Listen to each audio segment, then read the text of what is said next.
小南哥哥，我好像挖到东西了。啊，失踪？这都8月份了，还没找到啊？这种案子特别难破，如果1-2天内找不到人的话，人就很可能被运到国外了。你挖到什么了？鞋？咱们东南亚有些国家太乱了，拐卖啊！孩子找不回来，这父母得多难过啊！辖区警所和区警署前后也查了很久，都没有线索。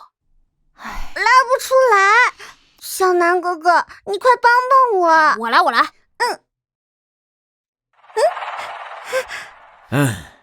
小敏、小吴，炭烧好了，想吃什么？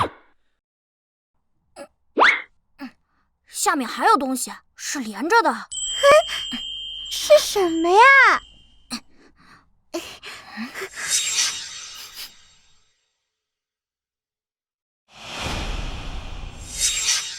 哎呀，快起来！赵叔，姐，过来，快！阿姨，把小磊抱走。怎么了这是？怎么了？啊！快把小磊抱走。来这边，带他去远点。怎么了嘛？挖到东西为什么不让我看？鞋是我挖到的呀。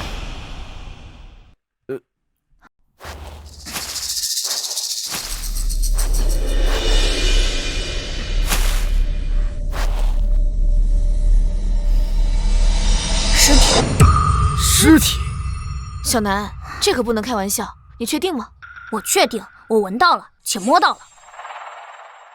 小敏，你带着孩子打车先走。小南，你也别在这儿。姐，没事儿，你看我像害怕吗？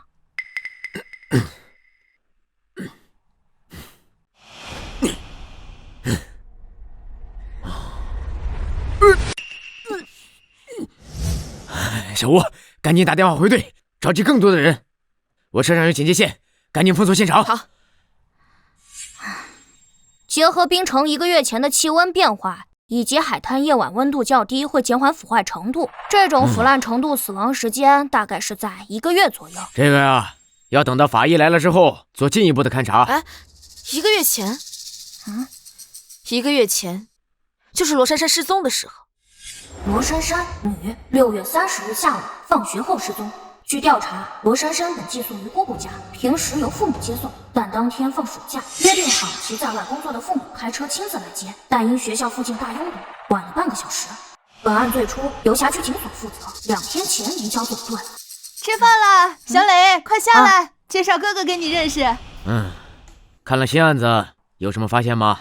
没什么发现，凶手随机作案，这种案子很难破的。哎呀，是啊，随机作案，监控没拍到，也没有目击证人，这样的案子神仙也破不了。脸部已经无法识别了。鞋不一样，衣物虽然已经被污染严重，但看样式也不一样。我记得很清楚，罗珊珊失踪前穿的是白色运动鞋以及校服，而她穿的是裙子以及黑色小皮鞋。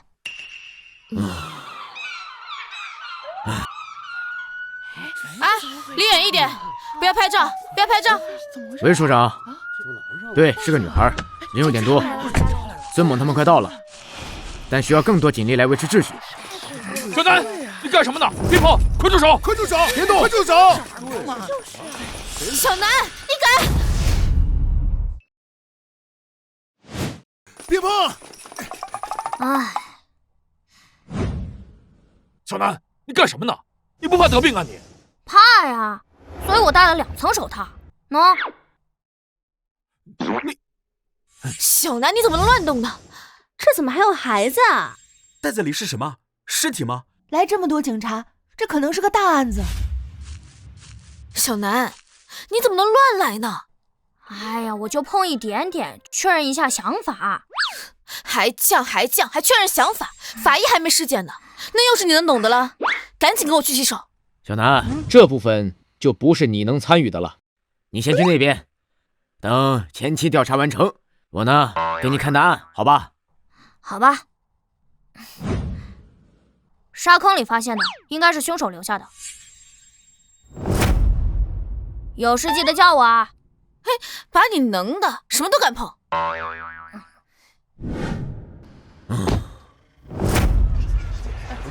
来这边，别站着了，看看这儿。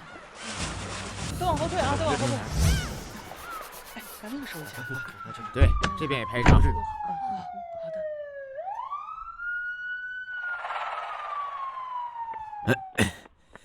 署长，情况怎么样？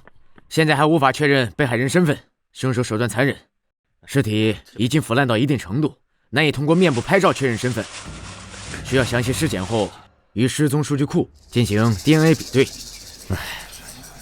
这么多人呢？这是个公共海滩，估计明天就会见报，瞒不住的。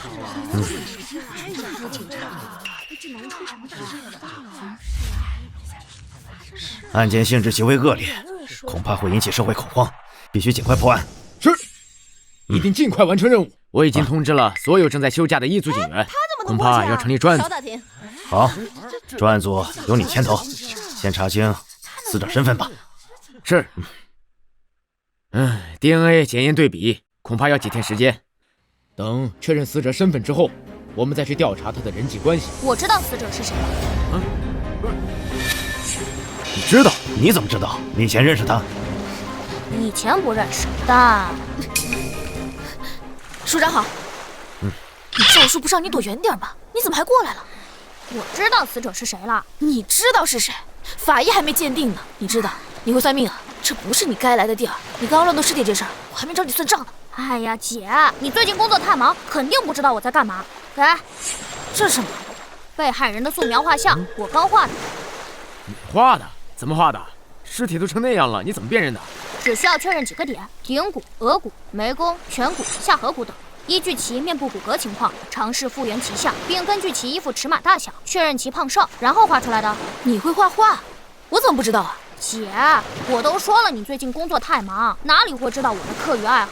而且，你们不觉得画上这个人很眼熟吗？7、8分相似吧？档案你们都看过的。这是罗珊珊。罗珊珊？就是他，咱们都看过档案。而且我觉得，之所以衣服不同，是因为……署长，来老赵，给我看看。小南是吧？杨伯伯好。我知道你，小年纪画得不错，不输所里的模拟画师。不过我并不想打击你，你毕竟年纪还小。伯伯，您直说。那我就有话直说了，这根本就不是模拟画像，而是更复杂的通过骨骼复原相貌。在法医学领域，往往需要借助3D 扫描技术，通过科学手段尝试复原，能够直接画出来并有几分相似的极少。而你只确认了一些骨骼点位。另外，人在不同年龄阶段，面部肌肉和脂肪分布均存在较大差异。例如，中年存在鼻翼肥大、发腮等，婴幼儿则会有婴儿肥，青少年初期则会皮下脂肪较多，而脸型偏圆。随着中后期，骨骼进一步发育，而五官逐渐立体。而你并没有持续的参照物，仅凭着摸骨后的记忆作画，很容易受到其他影响。就比如你看过罗珊珊的档案照片，就总怀疑是她，所以你画的和她有几分相似，就不奇怪了，也就肯定是她太草率了。杨伯伯，其实吧，署长，我刚刚对尸体进行了进一步观察，虽然腐烂程度不低，面部不能识别，但好在部分皮肤还算完整。我检查了被害人的双手、左手拇指以及右手拇指食指指纹，勉强完整。不过皮肤在腐烂状态下非常脆弱，接触式采集恐怕会很困难。可以拍照留底，让署里的画师过来，最好能画下更多细节。行，马上安排。如果能够画出足够完整的细节指纹来，能够在 DNA 检测结果出来之前，更快的确认被害人的身份。杨伯伯，怎么了，小南？要不您翻个页呢？翻页？他右手拇指是保留最清晰的。你画的？刚刚画的。这怎么可能？刚刚你不在尸体旁边。我凭记忆画的，我看过，我记得。凭记忆？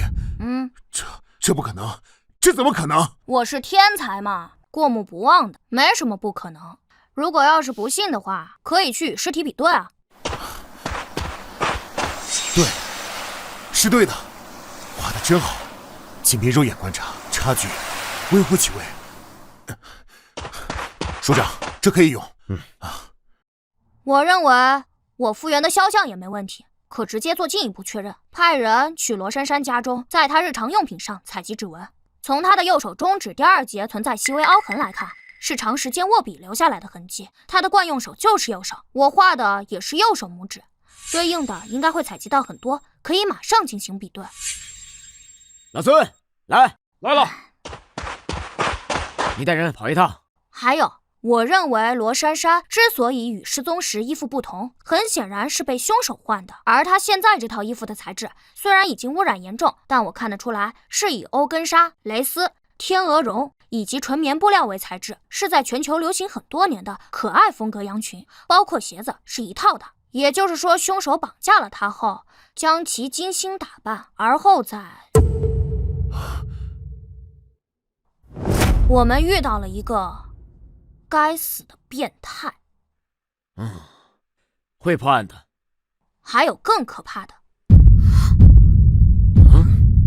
小南，你又发现什么了？这案子可能更棘手，我希望我猜的对，又希望我猜的是错的。先不说，等杨伯伯做完初步的尸检报告，我需要进一步确认。行，都抓紧吧。好，是。来，都过来。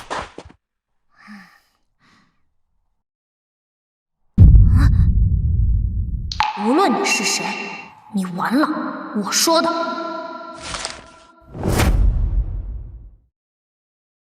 虽然 DNA 的结果还需要几天才能出来，但是根据复原的画像和指纹的比对，基本上可以确认受害人就是630案失踪的罗珊珊。目前除了扩大失踪区域的排查范围，寻找目击证人，还有监控线索，我们还要老赵。我急着要，老杨给了我初步的尸检报告，详细的还要5天。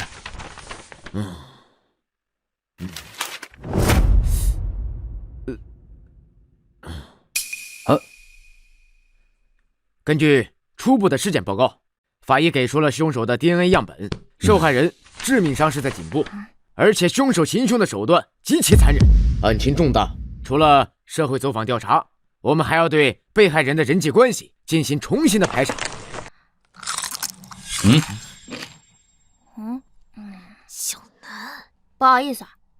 小南，报告你也看了吧？你有什么要补充的？你昨天要说什么来着？我认为，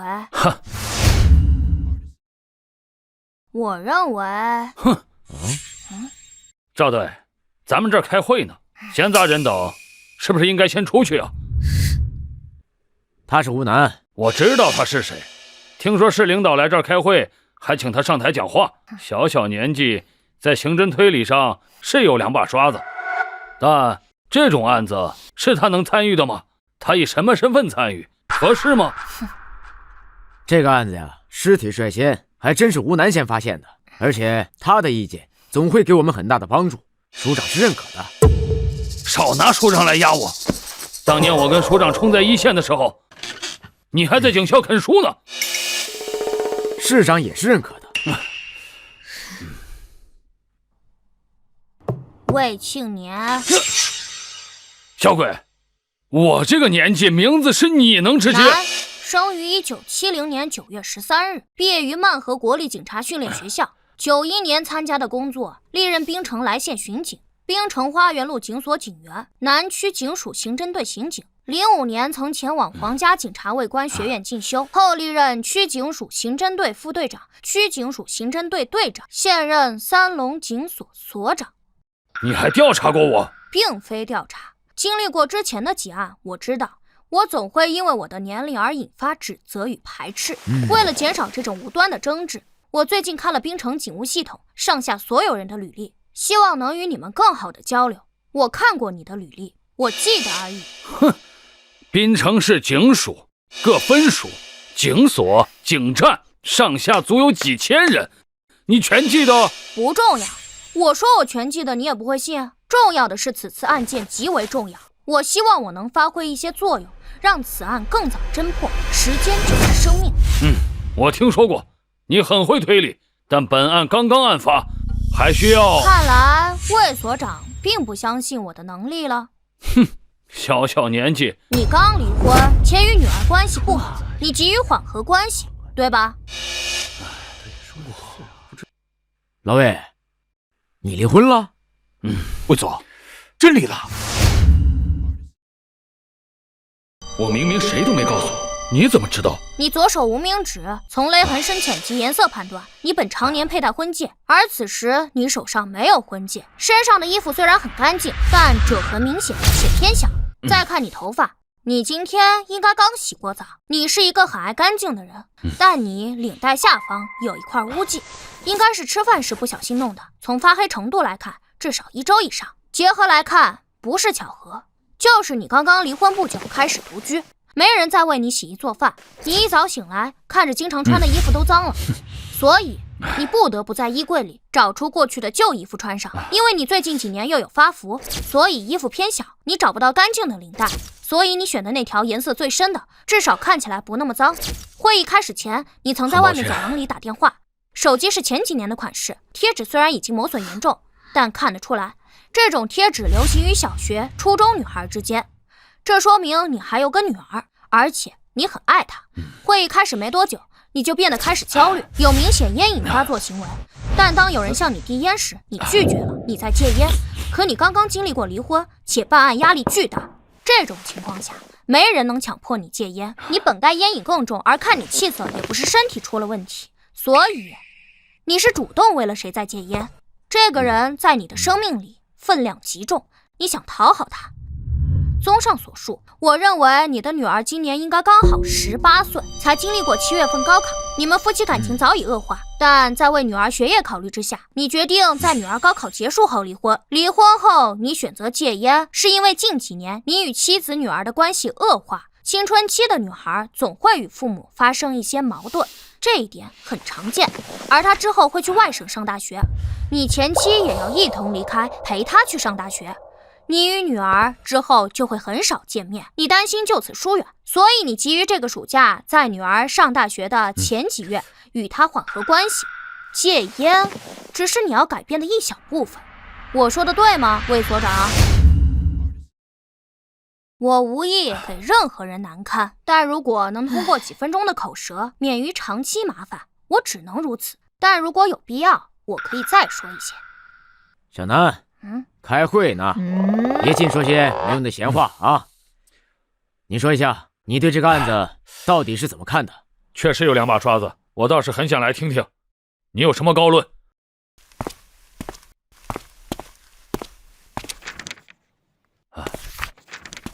有2点，但很重要。第一，我认为凶手并不是第一次作案，他很可能是连环案的凶手。第二，我认为凶手可能会在近期再次作案。这种恶性案件都是要上新闻的。据我所知，近些年从来没发生过这种恶性案件，连环案再次作案。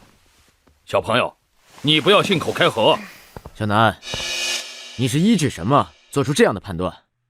首先，凶手给被害人换了衣服，将其精心打扮。其次，据尸检报告看得出来，被害人致命伤在脖颈、颈骨仅遭受1次斩击，这说明凶手并非是在慌乱之下采取捅刺、勒颈或闷死等方式杀害被害人，他非常干脆。再者，尸体发现于常有人去的浅湾海滩，而且还拿到了凶手的 DNA 生物样本。在被害人失踪距离1个多月，凶手完全有时间毁尸灭迹，埋尸荒山或者焚尸，可他偏偏随意埋尸。还有，据校门监控，被害人是因没等到父母，自行离开校门监控范围，而其父母是因堵车迟到，是偶发事件。我虽然还要对他的人际关系进行排查，但就我个人而言，我认为本案绝大概率依旧是随机作案。结合以上，凶手随机作案，手段冷酷狠毒，并不是第一次，且并不在意尸体与自身 DNA 被发现。从犯罪心理学角度或站在犯罪者的角度来讲，它符合一个变态连环案凶手的特征。他很可能过去就做过此类案件，曾随意抛尸，曾被警方拿到 DNA 生物样本，但从未被抓到过。做下连环案后人间蒸发，直至今年他再次开始作案，依旧是随意处置尸体。我甚至觉得他是在挑衅警方，没被抓过，他无所顾忌。综上所述，我有2点建议。第一，将凶手的 DNA 生物样本连夜送去省府进行比对。冰城的 DNA 测序3天才出结果，而省府设备更先进，1天之内就能出结果。如果顺利的话，明天下午应该就会拿到凶手的 DNA 比对，来确认这是不是同一凶手所为。第二，应通知各区警署、警所、警站，近期一旦再次发生失踪案，一定要第一时间上报。据罗珊珊失踪已经超过1个多月，凶手极有可能会再次作案。我刚刚说了，时间就是生命，是潜在被害人的命。我带样本去省府，走高速的话5个小时就能到。稍等一下，小朋友，你为了让你的推理听起来没有漏洞，你在特意回避酒精问题。尸检报告写得很清楚，你故意回避。尸体里发现有酒精成分，应是被凶手灌酒。凶手可能饮酒，他或许本不是好人，酒精放大了他心中的恶念，所以他残忍、变态，做出各种非理性行为，这也是一种可能，对吧？你为何对此提都不提？懒得说而已。我并不想把大家的时间浪费在开会与辩论上，我的目的只想说服赵叔加快做 DNA 比对，以及防止潜在被害人再次遇害。我之前说的那些已经够用了。懒得说，还是说不明白？不过你非要问，那我也可以教你。教我？你觉得凶手为何要再次作案？再次作案是基于你的推理，那就基于我的推理。假设他是连环案的凶手，那他为什么要再次作案？因为生活变故。如今新闻媒体如此发达，近些年从未听说过有这种恶性连环案，那就是很早以前的连环案。凶手沉寂多年再次作案，极有可能生活发生巨大变故，生活不顺，走极端。他不仅喝酒，酗酒也很正常。我并不是在回避酒精问题，其甚至能让我的推理更加完整。我还有很多细节没说，比如学校与浅湾海滩的距离、海滩附近道路监控分布情况，以及放学时学校人多眼杂等等，我都可以做出相应的判断。我不说是因为我不想浪费时间，凶手是否是连环案的凶手，本就不需要做复杂论证，等 DNA 对比结果出来，自然会知道。我再重申一遍，时间就是生命，是潜在被害人的命。老孙，我这就是。小吴，你带人继续排查监控。好。老魏，你继续寻找目击证人，我派别的辖区的警力到你的辖区，由你统一的指挥。交给我。小陈，到。你跟我去署长那儿汇报工作。是。那就先暂时散会，明天会有专案组大会，到时候各部门我们统一的去整理具体的情况。根据学校及附近的监控，因为放暑假，大量的学生家长来接，在案发后的1个小时之内，共有1375辆车经过，男车主890人，女车主485人，其中包括非本车主驾驶的车辆，需细查监控，一一比对。这个工作量还是蛮大的。小赵，这个案子现在社会影响非常坏，我知道案件极其复杂，我不会要求你们限期破案，但你觉得你们还需要多久？这1个月。市长，像这种案子，伯伯，凶手随机作案，在新线索出现前，没人能证明破案时间，而如果始终查不到有效线索，甚至可能成为悬案。你小子戴着耳机，耳朵还这么灵啊？没开声音，一直都听着呢。报告，进。队长，孙队说打不通你电话，打到我这里来了。开会手机静音了，怎么 DNA 比对有结果了？有，孙队说与515系列案凶手 DNA 匹配吻合，案件简报还在发送传真，一会儿就过来。515案，515系列案，好像啊。对，515案。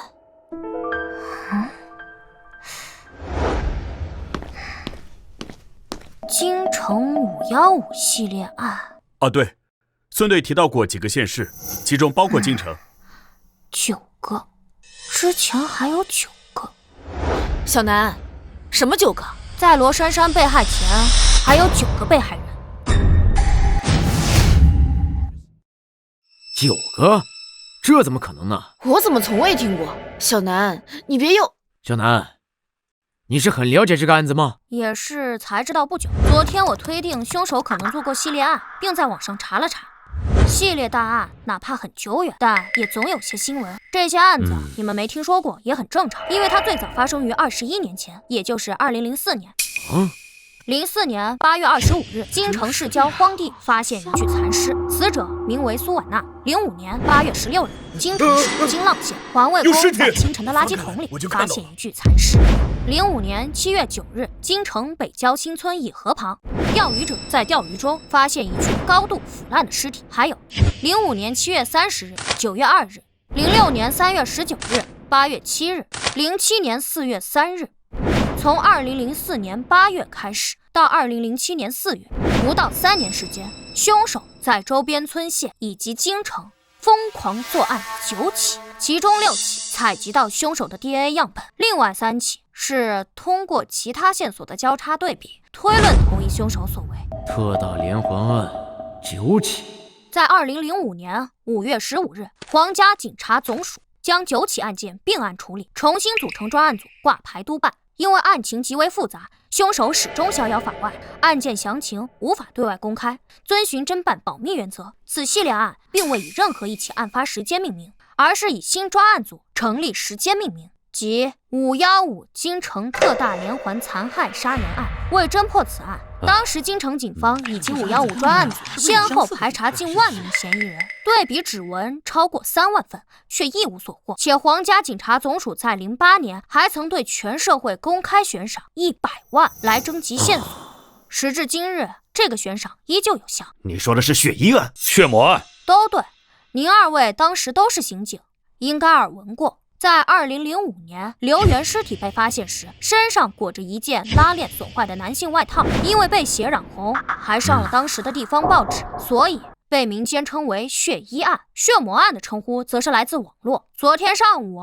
我还上网发现，时至今日，依旧有一群推理爱好者在网络社区里讨论此案。新世纪以来，伴随着公共监控的普及以及刑侦技术的发展，此系列恶性连环案已极少发生，而这个案子始终不破。他们也称血衣案为新世纪10大悬案之一。世纪悬案，凶手再次作案。报告，队长，传真。队长，打不通你电话。怎么了？银湖警所上报，银湖公园丢了一个女孩。什么？什么时候丢的？2个小时前，银湖警所接到报警，第一时间去找，但是没找到，就上报了过来。2小时前，虽然我无法确定究竟是拐卖、绑架、连环案凶手所为，但哪怕是后者，按照他的作案习惯，人现在应该还没受到伤害，还有机会。好了，会议暂时结束。赵成龙，你现在带人去办，务必给我找到这个女孩。是。小李、小韩、小陈，跟我走。是。哎，赵叔，我也去。不行，好好待着。那把周边监控发我，我用孙叔的电脑。走了。警官，我就去小摊上买东西，就这一转头的功夫，他前面还在那喂鸽子呢，等我回来人就不见了。别着急，别着急，我们会全力以赴的找。警官，一定要帮我找到我孙女儿啊！赵队，这是失踪者的信息，还有照片，我手机发给你。好，各部门注意，现在马上根据资料，一会儿发到你们手机上去找人。好，您先休息一下啊。你好，先生，请问你见过这个女孩没有？没有。没有吗？好，谢谢。你好，你见过这个女孩没有？没有。您见过这个女孩没有？没有。见过这个女孩吗？没有。没见过。没有。没有。马佐怎么样了？之前已经找了2个多小时，这算时间，恐怕……喂，小李。队长，我刚从交通署出来，公园周边监控都拿到了。好，你马上带人抓紧时间看。哦，对了，给小南也发一份，他在老孙办公室。好的，明白。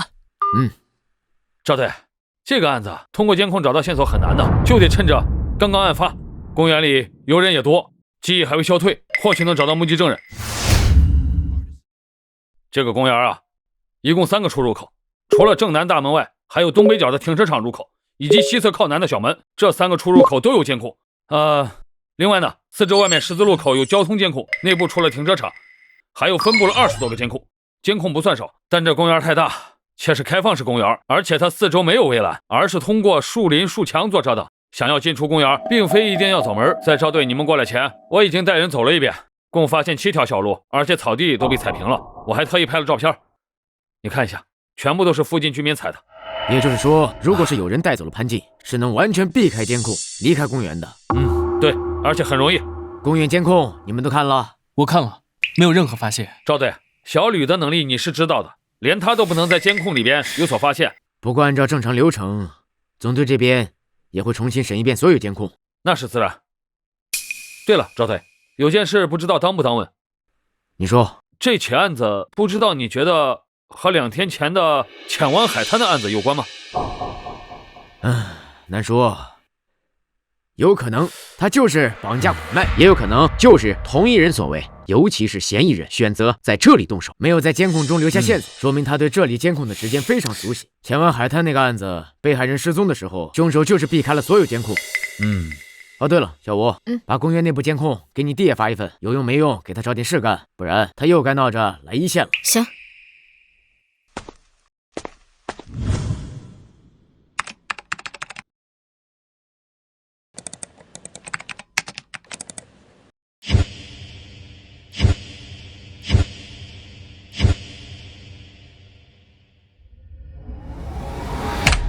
找到你了啊！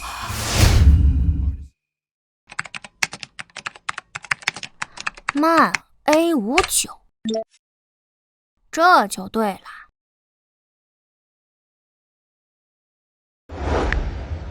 哎，小南，你们回来了吗？还在公园排场。这个点你吃饭了没？没，我找到线索了。找到线索了？是的。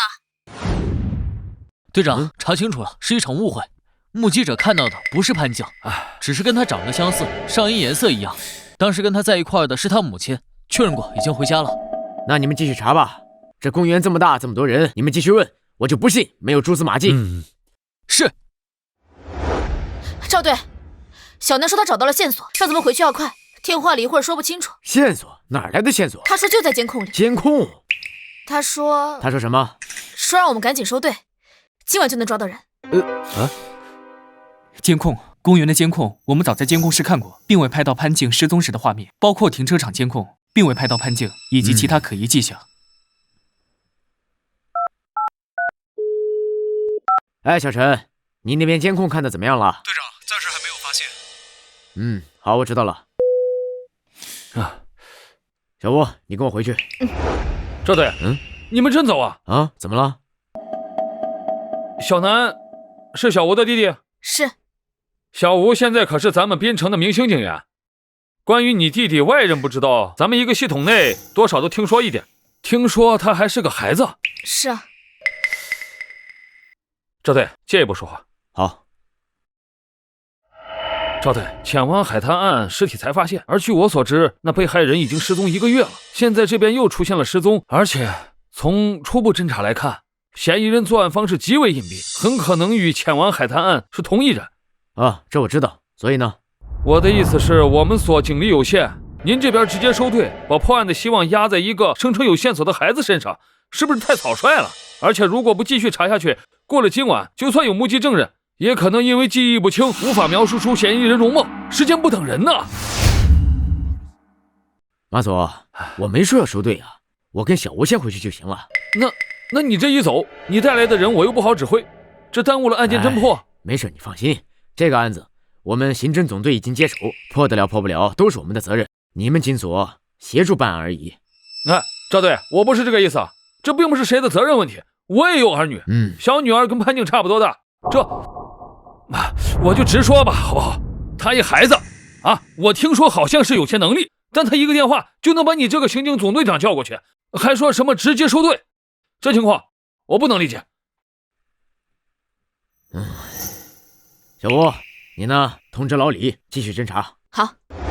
马总，你跟我一起回去。好。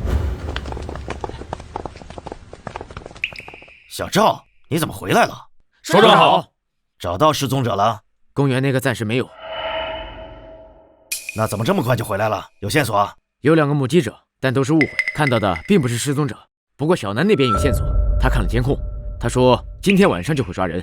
那他现在在哪儿？孙猛办公室。走啊，愣着干什么？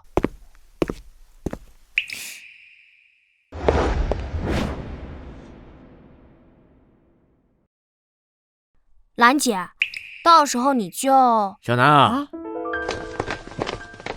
你一个电话就把我们给折腾回来了，还让我们快点收队。今天晚上你要抓不到人，我可要惩罚你了啊！我这年龄，你能罚我什么？罚你10套暑假作业。好吧，我接了。那如果今晚能抓到，能不能不写暑假作业？好简单，好无聊啊！这事儿我说了可不算，你得问你们学校老师去。那我要去抓捕现场。不行。小南，你新电脑买了吗？是不是还没买？今天晚上你抓到人，我自己掏钱给你买。啊，我破案又不是为了钱。好了，说案子。你这是干什么？剪辑啊，拉监控多麻烦，这么多人啊。去会议室吧。时间紧急，我闲话少说。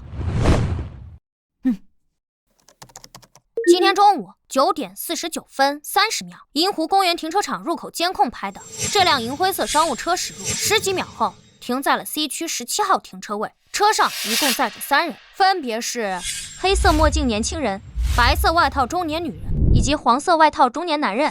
这3人下车后交流了什么？边走边说。9点53分，他们出现在了公园靠近停车场花坛监控下。3人曾在花坛长椅坐下闲聊，而后一起向南走，走出了这个监控，很快出现在公园北侧。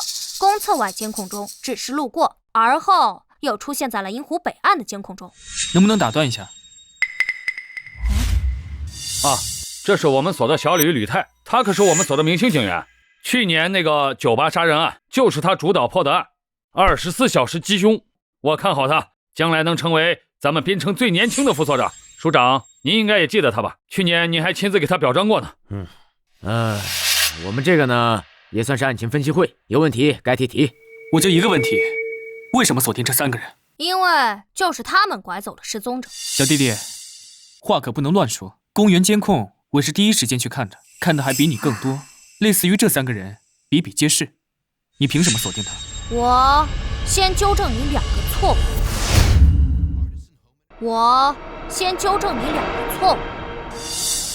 第一，我并非一开始就认为他们是嫌疑人，我站在怀疑一切的角度看监控。银湖公园本就人流量大，形迹可疑的人很多，比如兰姐。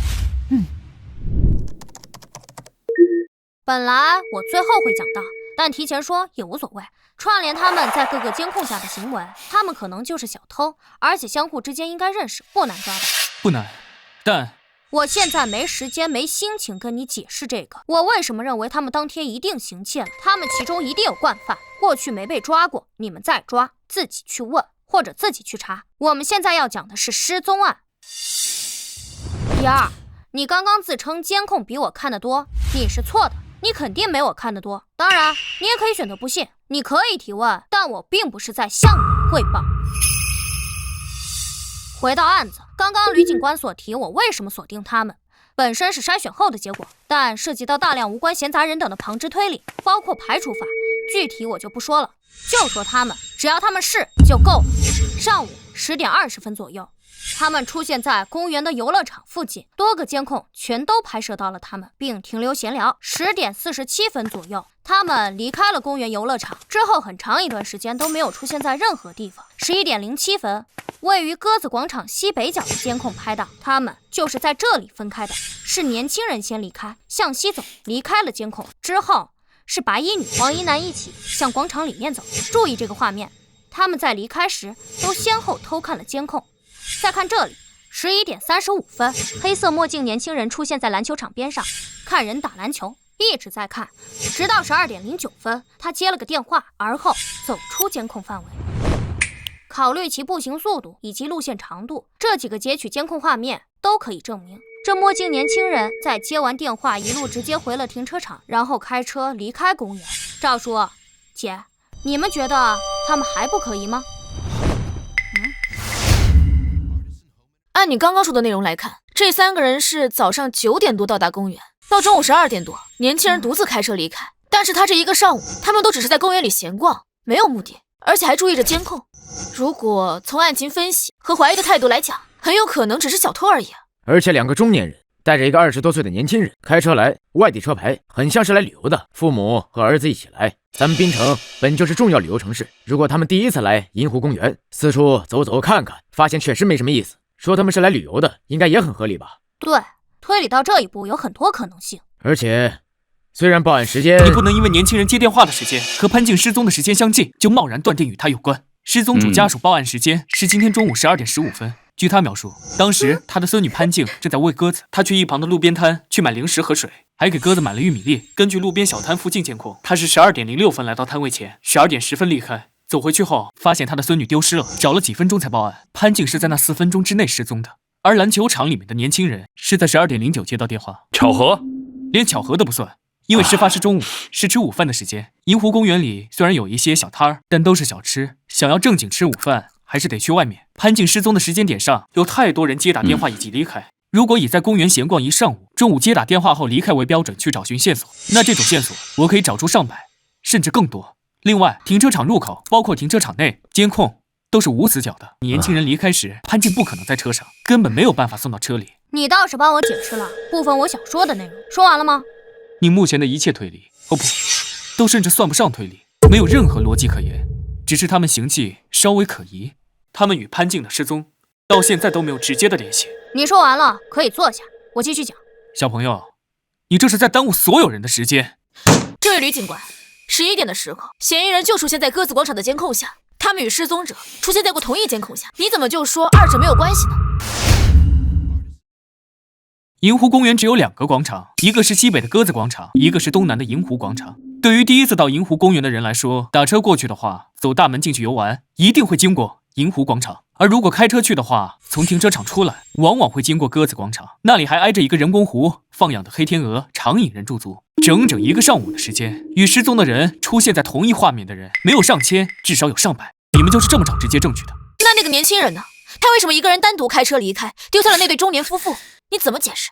可能性太多了，他们之间的关系可能是父母和子女的关系，可能父母在老家，子女在外地工作，抽空回来看看，带着父母去公园转转走走，中午有急事又走了，又或者是和父母吃不到一起，与朋友一起出去吃了，这有无数种可能。再者，他们都未必是亲属关系，可能只是认识，顺路过来，自己好久没来了，四处转转等等。而且现在滨城好多外地车牌号车辆，你刚刚也说了，有无数种可能。那我弟弟说的不也是一种可能吗？毫无逻辑啊！你破案就靠猜吗？吴心言警官，吕警官，姐，他交给我，不劳您费心。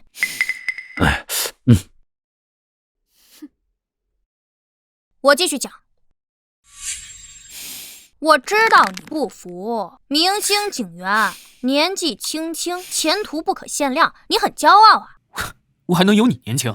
尤其是你先看过公园监控，自称看过很多。但你没有看出明显的问题，而我年纪小，我说我看出来了，且推论初期也没什么算亮眼的地方，所以你不服，对吧？我不想跟一个小孩子置气，这是破案，时间就是生命，时间就是生命，我喜欢这句话，所以我打算给你个机会，也为了你别再轻易打断我。我问你个问题，如果你能回答上来，我现在马上下去写我那10本暑假作业，你上来讲。但如果你回答不上来，就请你闭嘴好吗？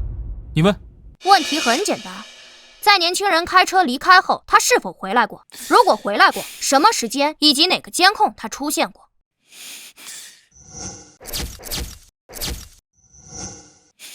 还有，年轻人离开后，那对中年男女，他们又在什么时间、什么地点，在哪个监控下出现过？是否离开过公园？又是怎么离开的？来啊，回答我！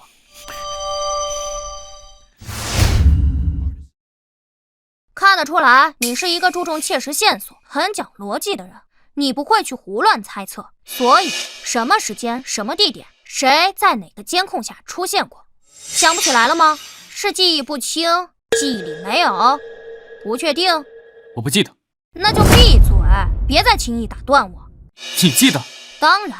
就算你记得，我是中午12点半看的监控，距离现在已经过了好几个小时。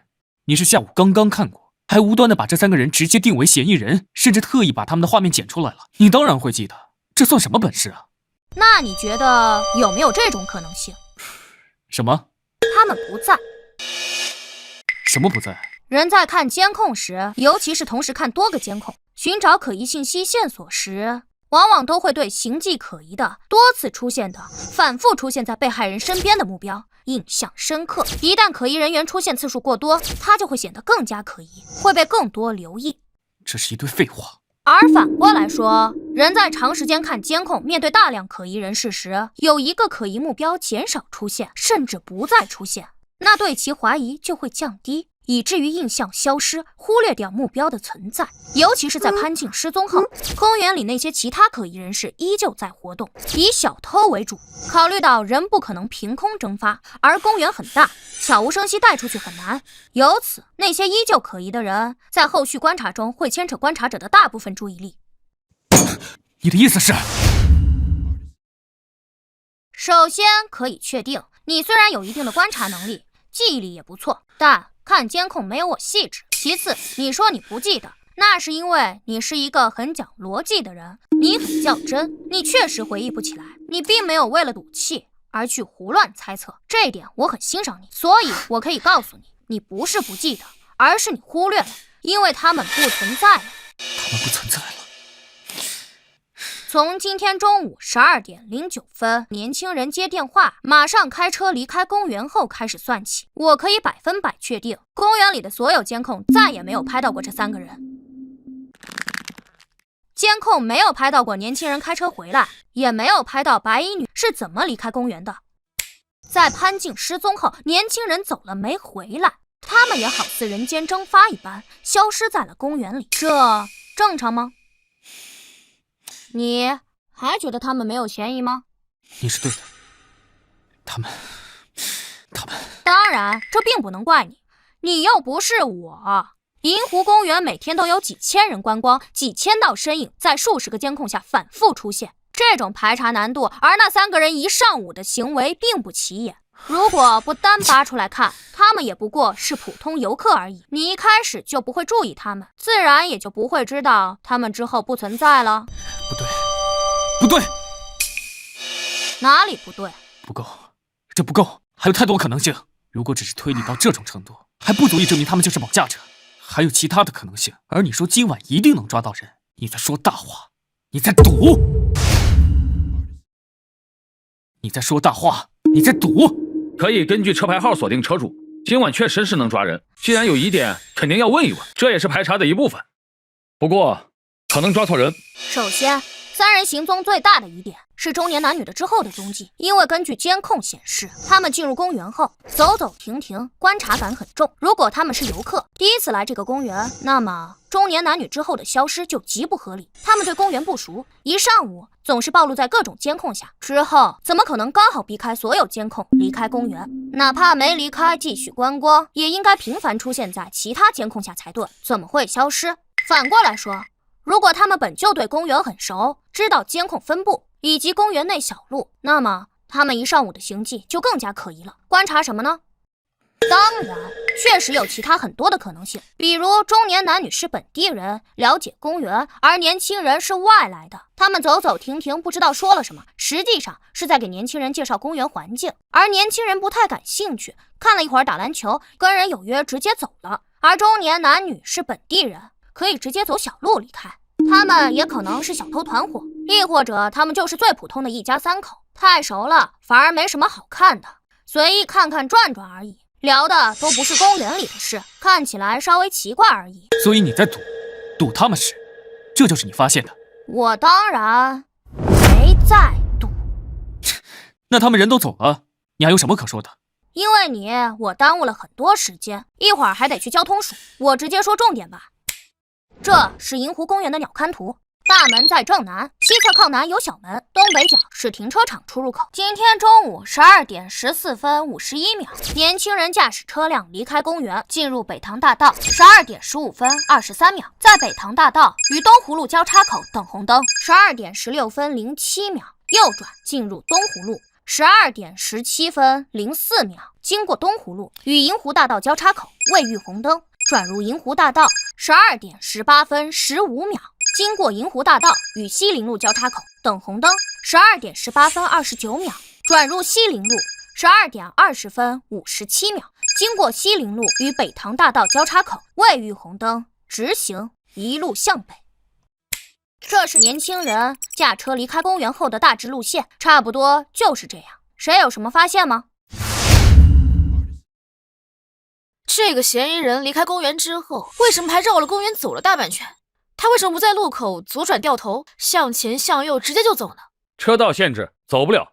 因为北塘大道与东湖路交叉口离公园的停车场入口非常近，公园日常游客又多，经常发生大拥堵。午高峰的时候，交通署都会派人现场指挥，禁止左转掉头。而且这个西林路再向北是滨水立交，要想走立交桥，必须这么绕过来。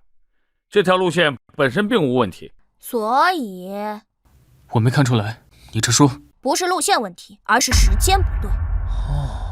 时间？北塘大道确实是发生了拥堵，所以从车站离开公园到第一个路口开始算起，明明只有几十米，却挪了足足半分钟。而在右转进入东湖路后，路况相对转好，但车也很多，开得不快，直至抵达东湖路与银湖大道交叉口，共用时57秒。右转顺着银湖大道向西走，至于西林路交叉口又用了1分11秒。根据监控看得出来，当时银湖大道路况极好，所以他这段开得很快。红灯结束后，嫌疑车辆右转进入西林路，用时2分28秒，穿过西林路与北塘大道交叉口，一路向北而去。300米，西林路与东湖路公园两侧一样长，只有300米。没错，同样长的路，同样受到了北塘大道拥堵路况的影响，甚至东湖路受到的影响更大。但嫌疑车辆开过东湖路，他只用了57秒，走过西林路直至过路口，却用了将近2分半。考虑到东湖路路况右侧挨着公园，并无下车买烟等情况，以及车辆之后正常行驶等情况，我认为最大的可能性，他停过车。对，这应该就是现在目前最合理的解释。当然，考虑到推理的严谨性，停车原因可以有无数种，比如与谁发生了下刮碰，下车检查后没有问题就各自走了，或者是他们注意交通安全，在路边临时停车接打电话等等情况。停车接人只是其中一种可能性而已，但他们也有破绽，就在这几张监控截图里。正常看你们可能很难发现，但是我放在一起，你们应该能看得出来吧。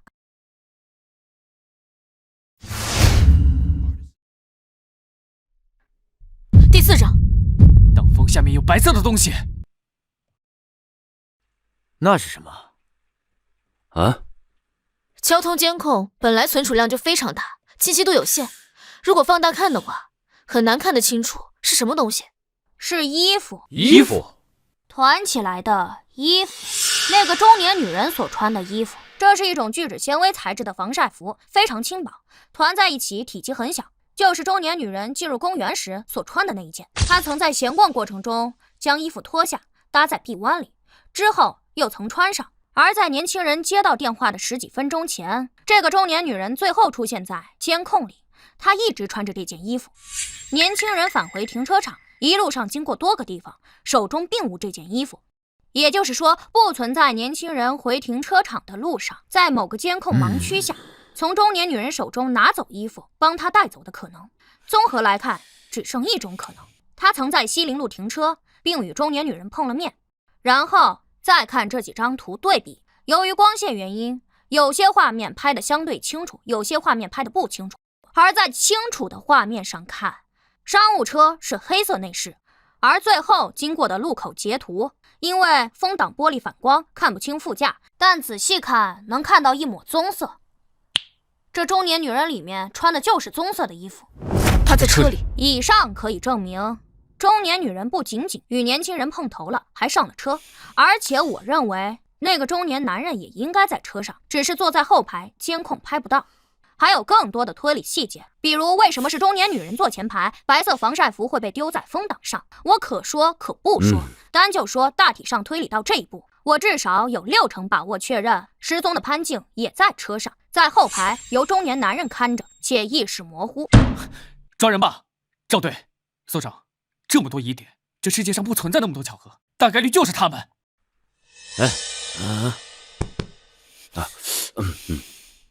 小南啊，我不是挑你刺啊，但是就你目前的发现，实际上……赵叔，你有话直说。不怎么像你啊？哪里不像了？推理哪有问题？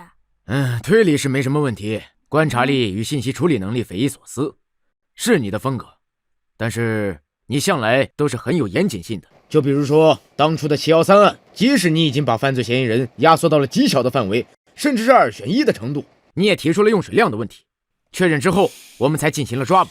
还有之前的1213案，哪怕你再来金属第1天，就大概锁定了嫌疑人，却还是让孙猛带人做了3天的补充侦查，排除了其他一切可能与巧合。但今天的这个推论虽然听起来是那么回事，但是它只是纯推论，别说没有直接证据，就连佐证都没有。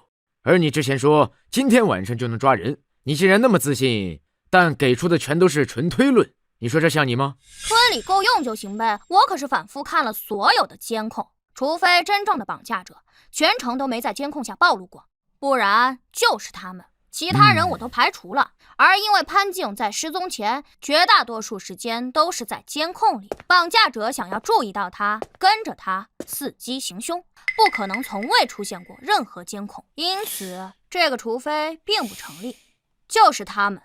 小南啊，以我20多年的刑警经验，过了手也有几百个案子，实际这个世界上巧合还是蛮多的。就比如你的推论，我也可以找出他们不是绑匪的合理解释。就比如说这3个人啊，就是来遛弯的，兴趣不同，在不同的地方玩。中午的时候，中年人意外的找到了能够出公园的小路，在街边给年轻人打了电话，年轻人取了车绕了一圈回来，接上他们俩走了。这说得通吧？一个疑点是巧合，一连串的疑点指向同一个目标，是巧合的可能性就很低。2个关键点，失踪时间和嫌疑人逃离时间，他们先开始频繁的暴露在监控下，最后又完美的躲开所有的监控。赵队，我觉得你说的对，但是可能性极低。可能性低，那也是有可能。我们不能低估了小南的严谨性，不然的话，1213案他也不会用3天才破。赵叔，这个案子第一，没有潘静失踪时的监控；第二，没目击证人，人是凭空消失的。我一下午能看出来这些已经很不容易了。你以为我是神仙？这种案子只能大胆假设，然后去抓人去求证啊。但我不是第1天认识你啊，你话说的太肯定了。说吧，里边还藏着什么？老实交代。哎，好吧，我说。啊？你还有线索？监控里还有什么？这样吧，我先快速说一下绑架过程以及细节分析。今天上午9点50分，停车场内部监控拍到3人下车，2个男人从主副驾驶，中年女人则从后排。从行为习惯上来说，多人出行，除非是与驾驶者是情侣、夫妻关系，否则女性更愿意坐后排，习惯养成因素。还有距离感，出门带包东西多，以及后排可以不系安全带等。当然，他们也可能是随便坐的。离开停车场后，3人四处闲逛，寻找作案目标，先后去了公厕外以及游乐场附近，这2个地方都很可能遇到合适的目标。前者有因性别分开上厕所，在外面等的情况，后者则是小孩子在乱跑玩闹，家长坐在长椅上闲聊的情况。上午11点07分，位于鸽子广场中心监控拍摄的3人停留徘徊，不知道说了什么，而后年轻人离开，中年女则走向监控死角。而我认为他们应该找到了下手目标，但未必就是失踪者。根据同一时间鸽子广场中心监控拍的，适合下手的目标的不止潘静1人，因为追鸽子喂鸽子会与家长分开，就有可能脱离监控范围，而有的家长则会3、3、2、2聚在一起闲聊，一时疏忽照顾。11点40分左右，路灯监控拍到潘静坐在长椅上吃完了冰淇淋，而后也要闹着喂鸽子。李淑芳带着他去了路边摊，买了玉米粒。11点45分，他在喂鸽子。12点06分左右，位于鸽子广场中心监控拍到他手上只剩下一小包玉米粒，开袋时还撒了一地，差点哭出来。奶奶心疼他，又去给他买了玉米粒以及水与吃的。在李淑芳走开后，潘静捡起了地上半袋玉米粒，又要追着喂鸽子。而有的鸽子飞到很远的地方，可他想全部都喂到，便追着个别鸽子跑出了监控范围，这反而惊走了鸽子。但他依旧想为追出了监控范围。中年男女趁此机会将其抱走，且应该是疑兵了，不然你们排查了一下午，怎么可能没有目击者看到挣扎的潘静？中年女人将衣服脱掉，裹在潘静的身上。考虑到潘静年龄与身形，她应该在60斤左右，女性很难长时间抱她，且应该是中年男性抱着她，裹着白色外套，这使得下午排查的衣服不一样，很难找到目击证人。中年男人抱着孩子不方便，应当是中年女人通知年轻人得手，而后两人带着失踪者避开了所有监控，走小路离开公园。12点20分前后，年轻人开车过来接应上车，中年男将潘静抱入车上，而后跟着上车，中年女因此上副驾，这就是他们与来时座位不同的原因。中年男将潘静放好后，将身上的白色外套还给了副驾的中年女。那中年女已经上车，也不好再穿上，便先随手丢到了风挡前，所以会被拍摄到。以上便是我认为这3人绑架失踪者的大致过程。考虑到他们明明对公园很熟，却只在公厕外、鸽子广场以及公园的游乐园等附近转悠，考虑其失踪时间以及离开时间，以及人不可能凭空蒸发等情况，我说60%把握只是保守估计。赵叔，我这还不能说服你吗？底是什么？底牌线索、佐证，还是直接证据？哎，这也不算直接证据，但不可能又那么巧，天底下没有这种巧合。那是什么？套牌车，车牌照是假的。一切都是有计划、有预谋的，提前准备，分工明确。这很可能是一个专业的拐卖团伙，且并不是第一次作案。我们遇到拐卖大案。好，好小子，我就知道你。署长，可以行动了，但我们要去趟交通署，把嫌疑车辆最后消失的地方给确认清楚。行动。是。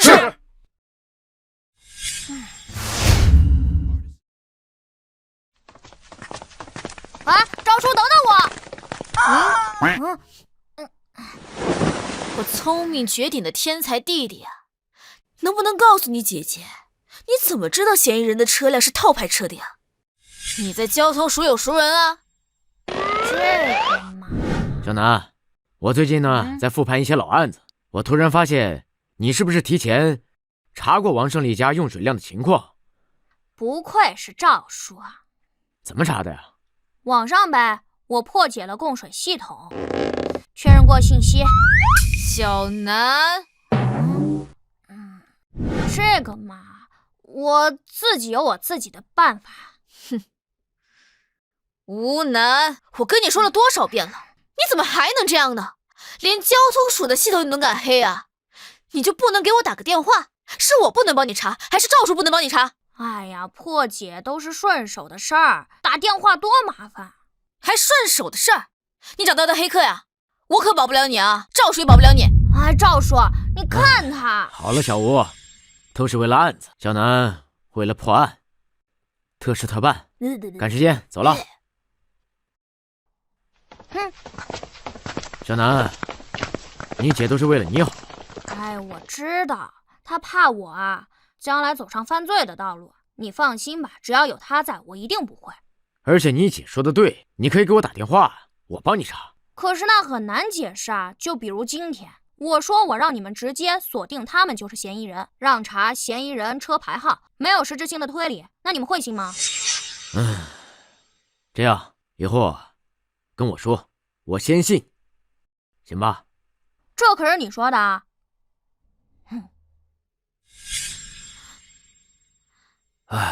这小子是有些本事，但还算不上天才。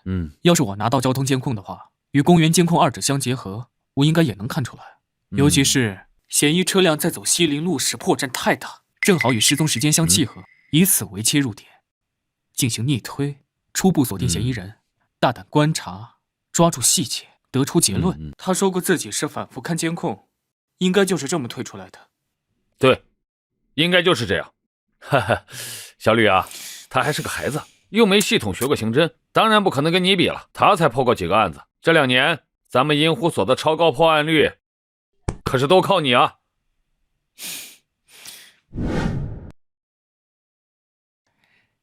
小弟弟，这么多监控还看得过来吗？还是退一边去吧，让我来看。你别年纪不大，再把眼睛看花了，戴了镜子啊！管好你自己。行，那咱赌点啥？赌什么？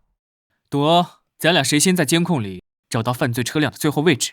如果我先找到的话，把你姐电话给我。哼，我姐可是武将，你就不信被她打死啊？来不来吧？我是不会用我姐的私人信息跟任何人打赌的。不过因为我不会输，所以无所谓了。年纪不大，口气不小。我赢了怎么说？你随意，也不为难你，叫我哥就行。以后啊，只能用哥来称呼我，叫小弟弟怪怪的。可以啊，你又不会赢。赵队，准备好了。好，小南可以开始了。收到。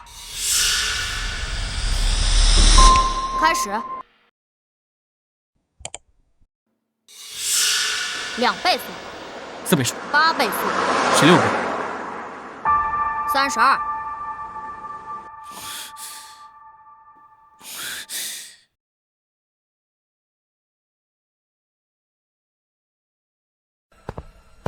哎，这小孩谁啊？怎么跟着一起看？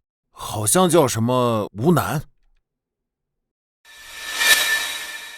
赵队，人眼不可能跟上这种快进频率，这不胡闹吗？嘘，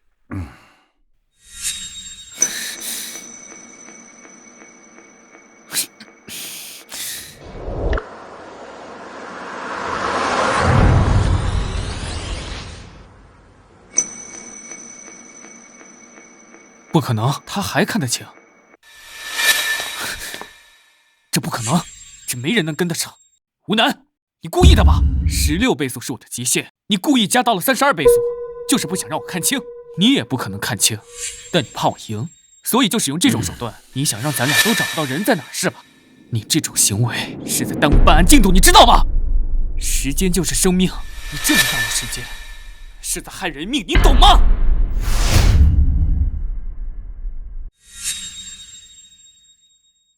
怎么不说话？是被揭穿了？吴楠，好大的帽子啊！能不能闭嘴？看不出来就在旁边等结果。赵队，你不管吗？赵队，让他站着大屏幕再装模作样的看下去，没有任何意义，浪费所有人时间。哎呀，可惜交通卫士系统在我国还没有普及，只有首都和巴雅勒几个重点城市才有，不然监控更清晰，能直接实时锁定车牌追踪，不用人力来排查。这样，赵队，我看要调更多人过来，把监控时间调回嫌疑车辆离开公园时，咱们更多人重新看，无论他怎么绕，城市监控密度是足够大，一遍看不出来就2遍，哪怕花上几个小时，咱们今晚一定能锁定嫌疑车辆最后消失的地点，确认大概区域。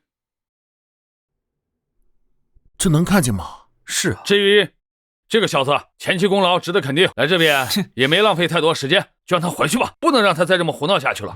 3分钟，我给你们答案。好，3分钟。哎，这不对吧？这监控时间都快下午3点了，嫌疑车辆是中午12点多出的公园，就算在外面兜圈，也不可能跑3个小时，那样反而会暴露。应该早就到达目的地了，所以你在装模作样的往后看什么？64倍速。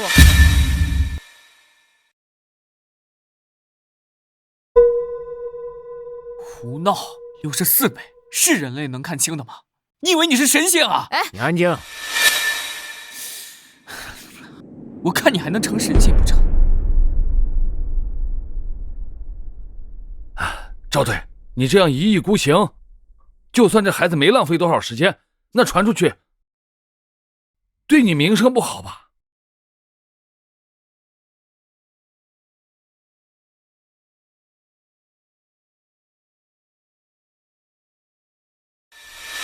？10、9、8、7、6、5、4、3、2、1，时间到了，时间到了，弟弟，你还准备继续胡闹下去吗？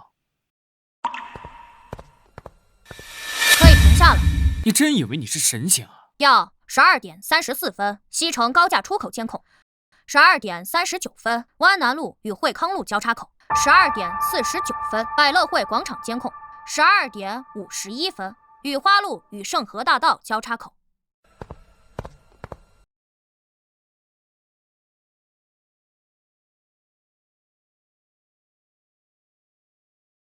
14点04分13秒，永恒路与福汇街交叉口，嫌疑车辆右转30米后再次右转，进入吉阳社区。从12点到下午2点，2个多小时，其中1个小时，嫌疑车辆都在绕圈子，且多次停车走土路，但总是会再出现，频繁出现在各种监控里。我认为这是一种习惯性的行为，而并非刻意规划好的绕路。也就是说，他们是每次拐人成功后撤离的时候都会这么做，而吉阳社区就是他们最后的落脚地。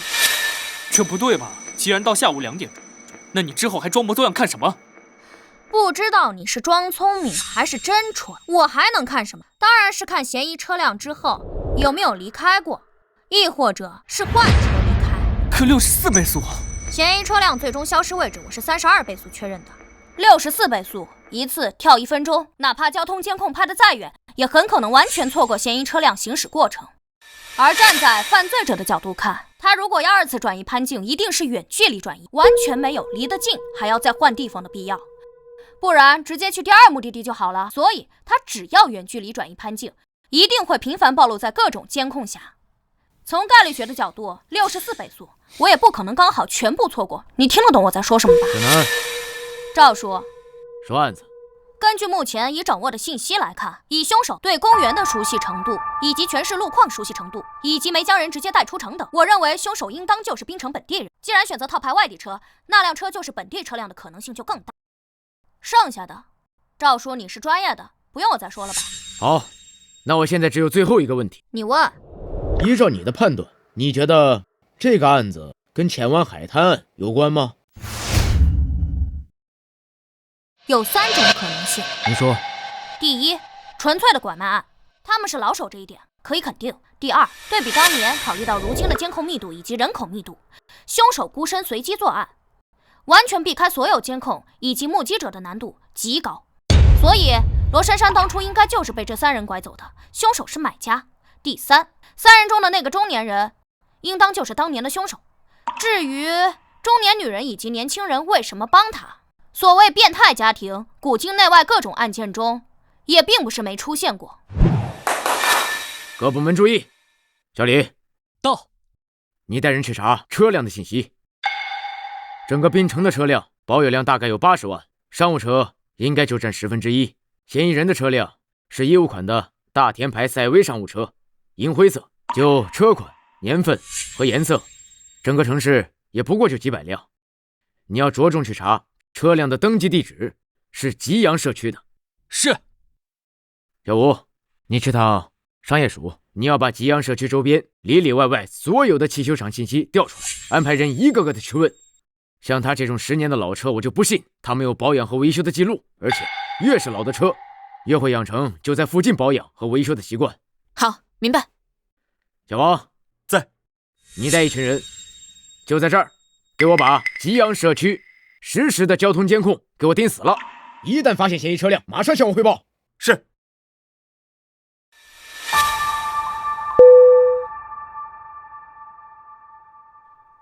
哎，老孙，下高速了吗？下了。哎，那刚刚好啊。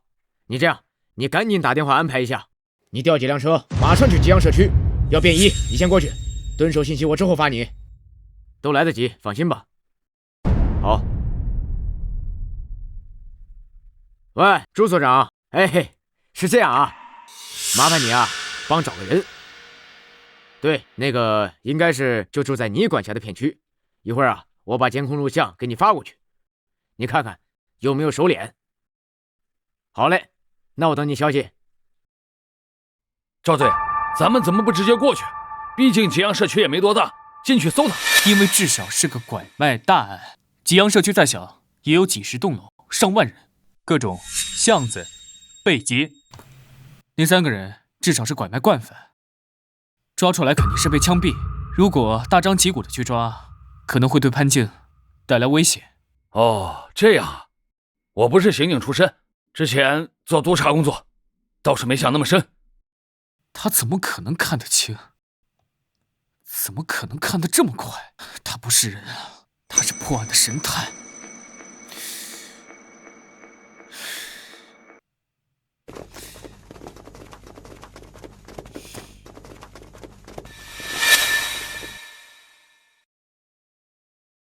队长，查到了，相同品牌、年款、颜色的，登记在吉阳社区的有3辆，这是车主信息，都是中年男性。队长，永红路有家维修店传来信息，说他们上个月维修了一个车辆，和嫌疑人那个车型是一样的，因为是外地牌照，所以他印象很深。送车过来维修的是一个戴着口罩的年轻人，但是登记的车辆信息跟嫌疑人车辆不符，车牌号不对，我怀疑是套牌，跟这个月用的不一样。登记的电话号码我也查过了，是一个已故老人的，我怀疑也是非法渠道获得。但是修理厂监控只能保存7天，无法拿到送取车监控，而且他们用的是现金交易，没有银行卡和网络转账的信息。好。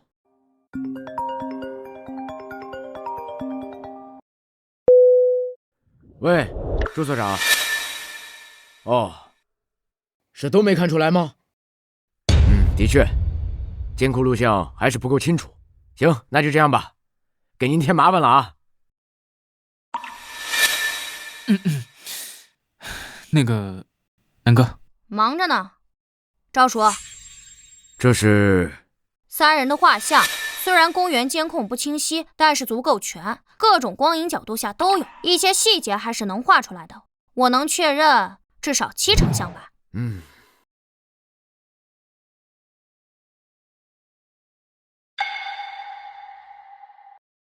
就他，曹飞强，男，49岁，3处房产信息，包括吉阳社区温水巷171-1号，是一个2层小楼，同地址还有商业登记信息，是一家涂料店。那个白衣女人就是他的老婆马秋娟，户籍里登记的就是他，但是没有关联那个年轻人。够了，失踪者应该就在那儿。行动！是。还没回电话，咱们什么时候送过去？还没呢，急什么呀？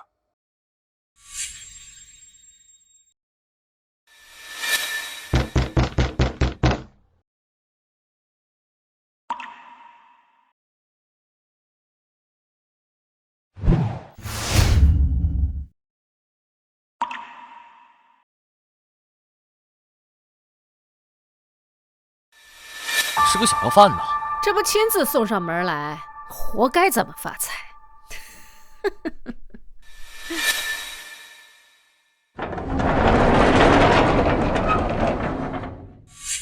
赵叔，我也去。姐，对方必然警惕性极强，至少有3个人，有没有第4人、第5人，谁也不清楚。潘静在哪个房间里，谁也不知道。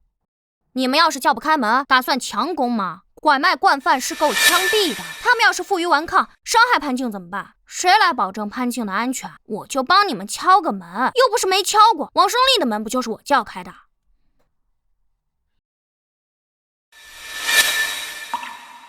行行好，可怜可怜我。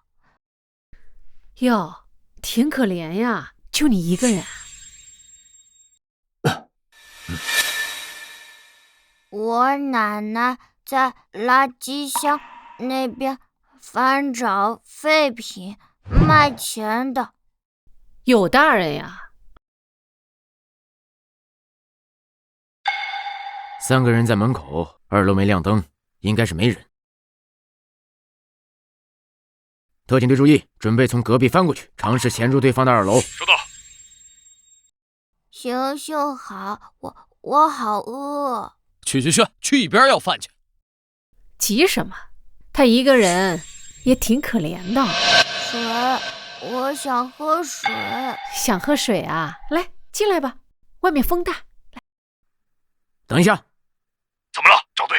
吴南，你怎么不按计划进去干嘛？快出来！他们是人贩子，快出来！队长，小吴，先别着急，我们要相信小南，他不会无缘无故那么做。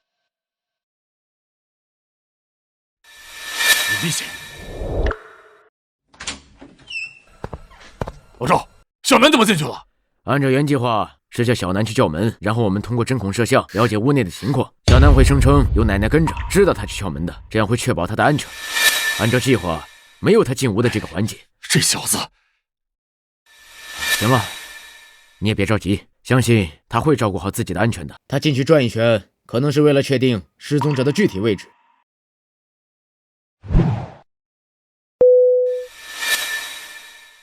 喂，住所。哦，确认了是吧？好，我知道了。队长怎么了？有话直说。是这样的，我联系了管辖的警署，给他们发了画像，他们认出了这3个人中的那个年轻人，而且根据系统的对比，熟练。故意伤害判了7年，去年刚出来。跟这俩夫妻是姑侄关系。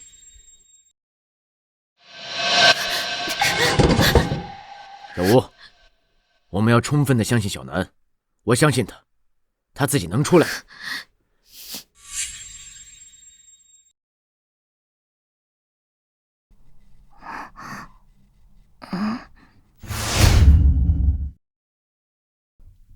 二姑，放他进来干嘛？外面有大人，咱不能动。是啊，媳妇儿，咱们本身就不干净，这孩子突然失踪了，就算他奶奶闹不清，警察到咱这儿一搜，那咱们麻烦可就大了。行了，你们俩懂个屁呀！哼，但凡是一个老太婆带了一个孩子要饭，我们问清楚，我们有的是机会。小朋友，你从哪儿来呀？村里。就你和奶奶呀？你们是要去哪儿呀？奶奶说北边有大城市，有钱。哎呦，还要去外面的城市啊？那你们走着去啊。你们晚上住哪儿啊？桥下面。说不定今天晚上就有机会。哎，小朋友，你晚上要去住的桥洞，你还记得在哪儿吗？啊，你渴了饿了吧？随便吃。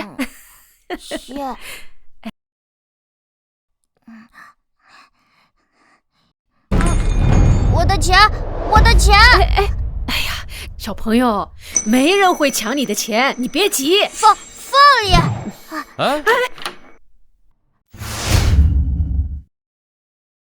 确认失踪者位置。老孙，快！向内有危险，快！哎，等一下，退回去。老赵，上不上？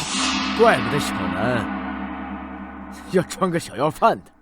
我奶奶，这个无难，他完蛋了。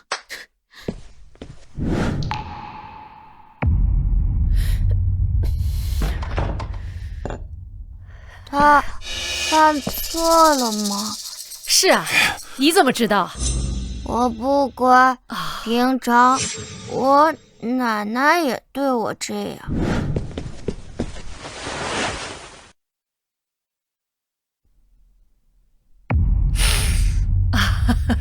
这里好像有点八成是。这孩子废了，可惜了，不值钱啊！别再问了，赶他走。谁说不值钱了？他有胳膊有腿的，你看他那双眼睛多漂亮啊！小傻子，你奶奶多大了？80多呀？80多？这不可能，这年龄差太多了。应该是被遗弃的，被这个拾荒老太婆捡了，养这么大，不能放她走。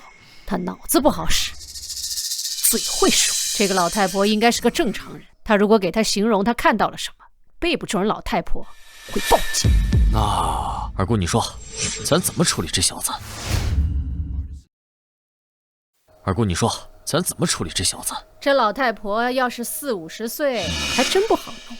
但他已经70、80了。这样，你们现在就过去，能糊弄过来再动手最好。如果糊弄不过来，先打晕再抬回来。不就是在拐弯那个大垃圾桶那儿吗？距离那么近，趁着现在人少，你们速度点，不会有人看见。可是搞回来之后怎么弄啊？拉到边境，老太婆没用，找地方埋了。他们也没亲戚，也不会报警。别墨迹了，你们俩赶快去。这小傻子就交给我。走。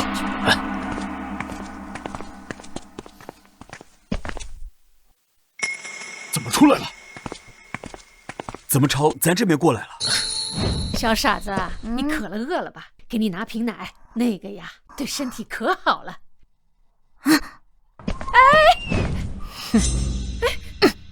小傻子，你干什么？你进去干什么？开门！小朋友，阿姨不是坏人，阿姨给你带了可多好吃的东西，快把门打开吧！啊！行动！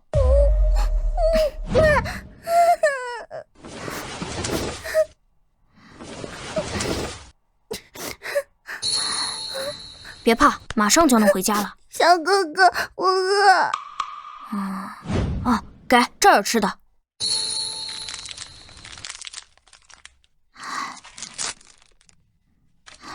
别怕，别怕，没事了。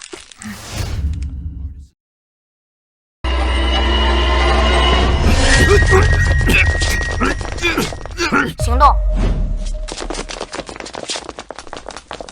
开门啊！别闹了，阿姨错了，不该叫你小傻子。你们那么快就回来了，这小子，你们……不许动！警察，双手抱头，蹲下，老实点。开门，小南。姐，赵叔呢？赵叔马上会过来，把门打开。小南，你把门打开，我保证不打你，乖啊。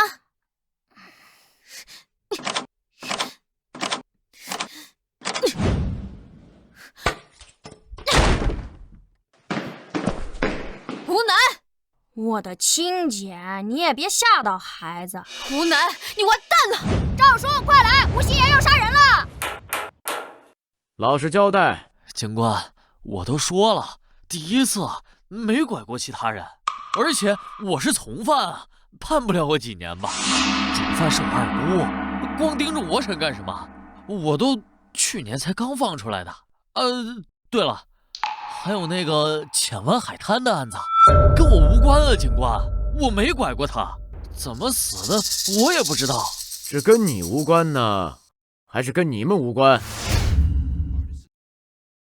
你还敢跑？给我站住！姐，你怎么不去旁听审讯啊？这么大功，你都参与啊？功劳哪有揍你重要啊？你可真有本事！那当然，还当然！给我站住！姐，我这不没事儿吗？一切都在我算计中。你还算计呢？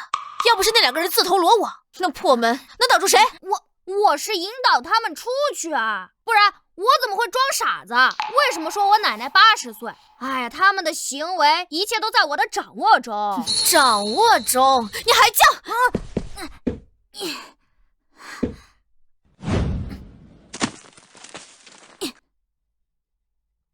爱你哦。谁教你的？什么时候学会的？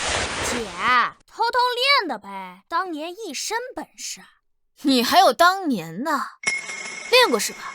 好嘞，你姐呀，刚好也练过，咱们也试试。姐，你这可就欺负人了啊！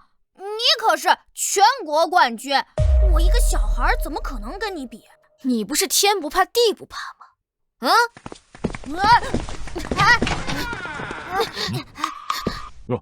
忙着呢。那你们先忙。孙叔，你看他打未成年，你也不管管。哎呀，抓起来！小吴，我得说你2句，这里是警署。孙队，他太不知道危险了。要打，回家打呀。是。吴南，我回家再打你啊。哎呀，姐。行了啊，说正事吧啊。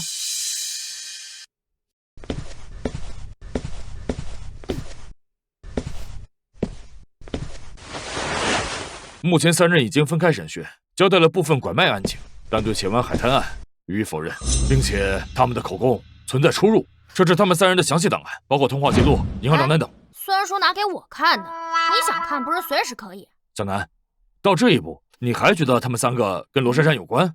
我觉得关系不大呀。看看就知道了。马杰，男，26岁，冰城人；马秋娟，女，50岁，冰城人；曹飞强，男，49岁，眉县人。孙队，档案就这些啊？目前就这些，剩下的还要花时间调查。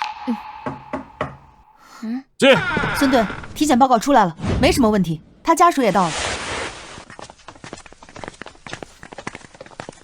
是小哥哥，奶奶，是小哥哥救了我。啊！谢谢小英雄，谢谢小英雄。奶奶，别折寿的。谢谢警官啊！这孩子是在我这儿丢的，要是找不回来的话，我可咋活呀？谢谢啊。老太太，你别这样啊，这都是我们应该做的。你这会儿别激动，年纪大了还是要注意身体的。那个小兰，是这样，那个体检已经做过了，没什么问题，就是受了点惊吓，休息2天就好。这样，一会儿你们跟小兰做个笔录，再签个字就行了，到时候就可以回家了，很快，半小时。谢谢啊，真的太谢谢了，这边请。谢谢啊，谢谢啊，不用谢啊。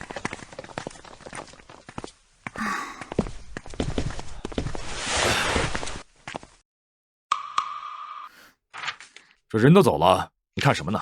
他们找到自己的女儿，好开心。这找回来当然，可罗珊珊再也回不来了。以及515案的9条人命，20年了，不知道他们的亲人是否走出来了。孙叔，我要去旁听审讯，凶手随时可能再次作案，515系列案必须破，要快。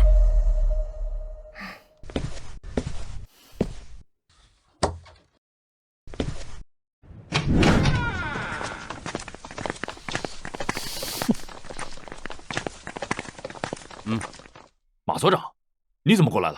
人是我辖区丢的，听说抓回来了，过来看看。南哥，小吕，你叫我什么？小吕，你叫我什么？叫我呢。啊？称呼罢了，只是个名而已。但看起来你不是很服啊。我找人打听过你，你似乎有超忆症，比记忆力没人能比得过你，但也仅限如此。要想在审讯中抓捕嫌疑人的破绽，需要系统学习，而你肯定不如我。第一，我没有超忆症，那是我的个人能力。第二，打听我，看来你找错人了呀。对了，孙队，你怎么没参加审讯呢？我白天不在，刚从省府回来，具体情况不了解，就不参加了。署长，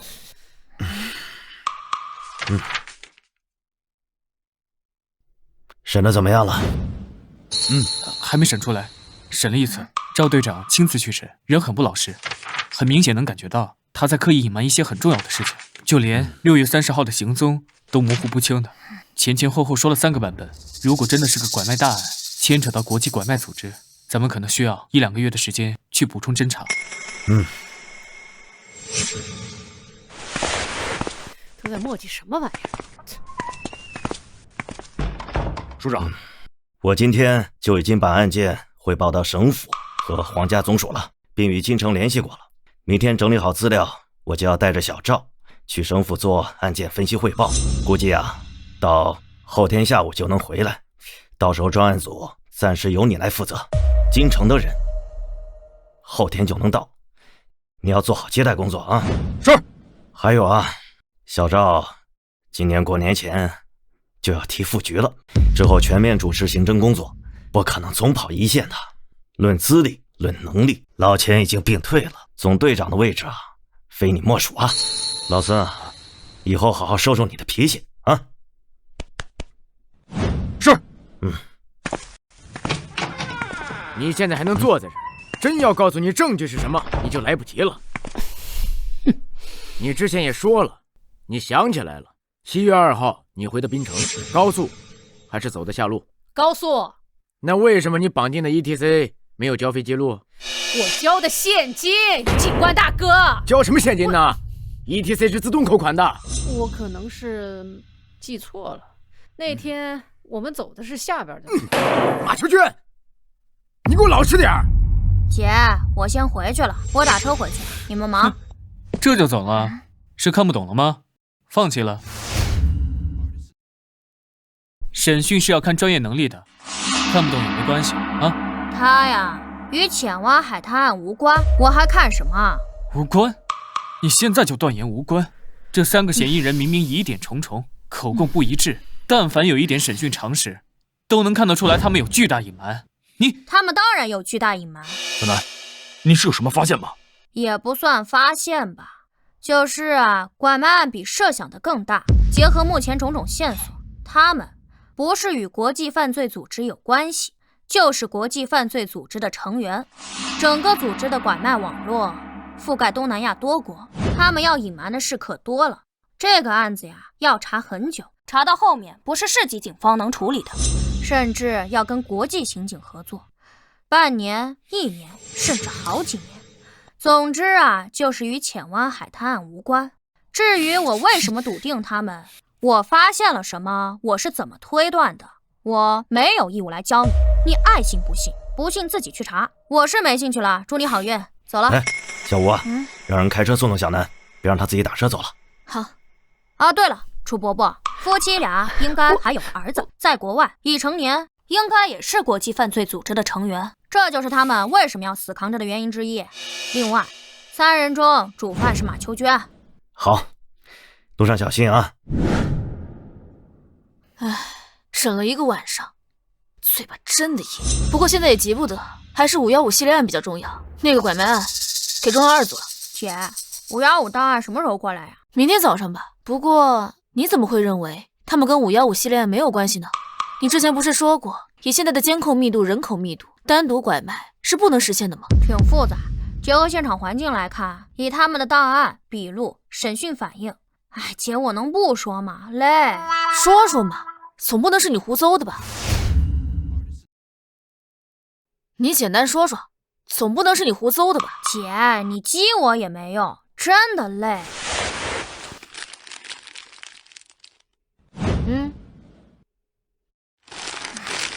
行吧，那其他不说，就说作为国际犯罪组织的底层办事人员，就不结私货的，无论自己拐了什么，一定是送给上级，所以他们牵扯的越大，与515案的关系反而越小。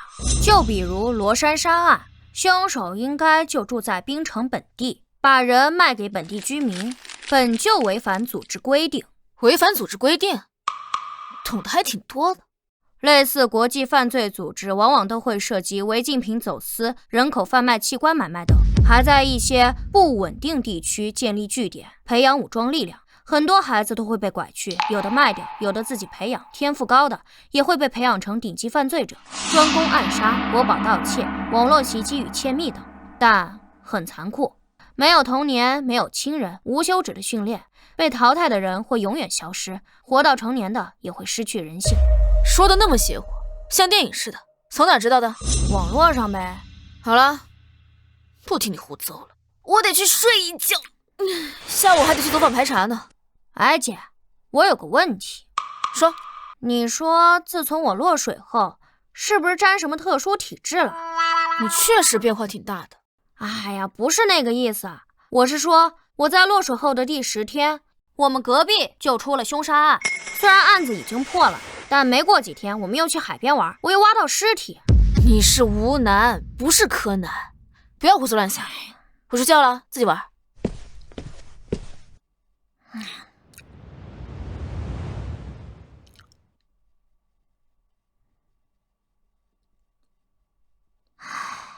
写完了。小南哥哥，你写这么快啊？太简单了。那小南哥哥，你要去警署？不去，今天档案还没到，今天没我的事儿。那小南哥哥，小磊，你还有这种衣服吗？衣服？什么衣服啊？就你身上穿的这种。有是有。借我。啊？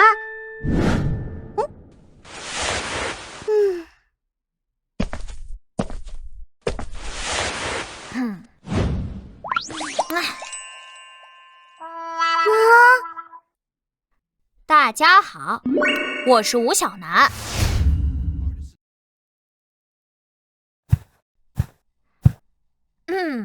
大家好，我是吴小楠。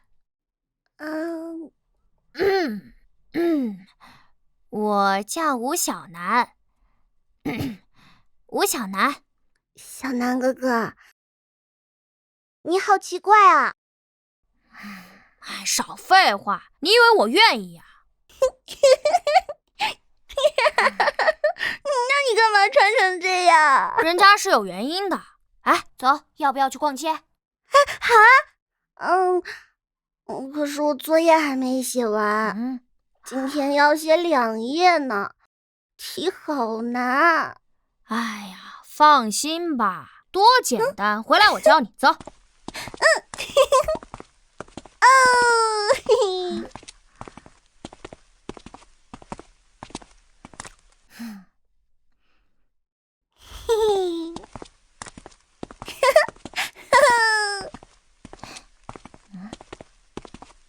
真厉害，这小孩可以啊！这。哇，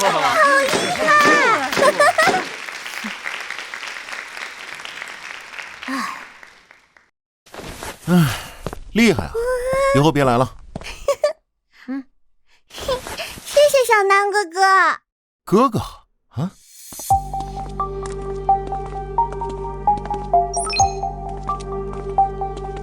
哎，好累呀，终于回家了。要不要帮你拿会儿？哎，不要，我的了。小楠哥哥，不许往回要哦。那么喜欢娃娃，下次多给你弄几个。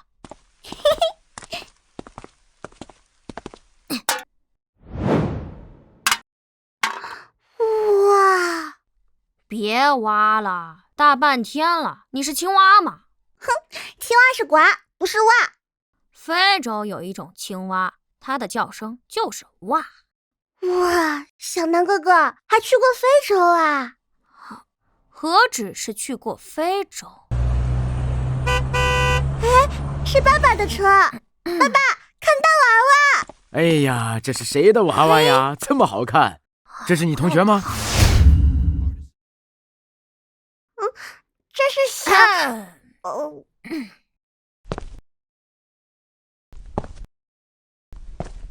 小楠，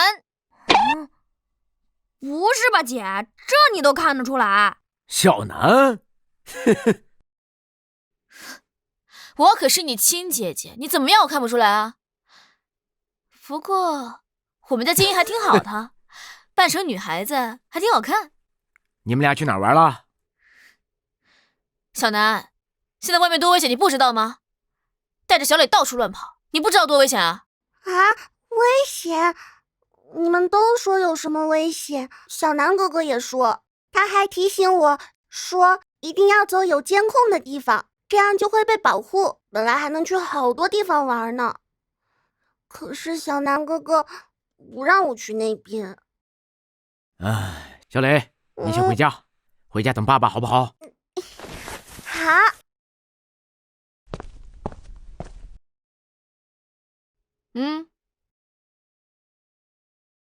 姐，你不是加班吗？怎么突然回来了？我这不档案没带，回来就抓到你给我搞事情。赵叔，那你呢？你不该去省府开会吗？6点的车，回来收拾行李，这就走了。你别再给我扯别的，好好的跟我说，老实交代，今天干嘛去了？你们俩干什么？我又不是犯人，交代什么？交代什么？今天干嘛去了？观察监控啊，不同于特定公共场合的监控，比如公园监控，很多年才会更新一次，而城市道路监控会随着发展、新规划频繁变动。还有沿街商铺开关关的，很多都有门前监控，所以我需要亲自确认一下所有的监控分布情况。查监控就查监控，为什么要带小磊啊？学做一个女孩子，总得有参照啊。哼，还真想当女孩子啊？不对，小楠你……我是饵，我一定会抓到他。无论谁做的，我一定会找到你。小楠你……小楠，你着什么急呀？京城的档案还没过来，你到时候看一眼，可能直接就找到证据了。你这种方法，赵叔，时间不等人，距离6月30日已经过去1个多月，凶手时隔20年再次作案，极有可能是不会停的。他随时都会作案，是随时。小南，我警告你，你不能这样。小南，你这个计划绝对不行，无论是从道德上还是法理上都行不通。我刚刚话还没说完，其实我的计划，我一定会抓到他，且一定不会有危险。你很聪明，也很勇敢，但是不行，绝对不行。那我换个计划。你换什么计划？你们都不同意，我只能换计划了。你不许有计划，听从组织安排，不许胡来啊！哎呦，不会啦，某人已经要用眼神吃了我了。我哪敢啊！走了。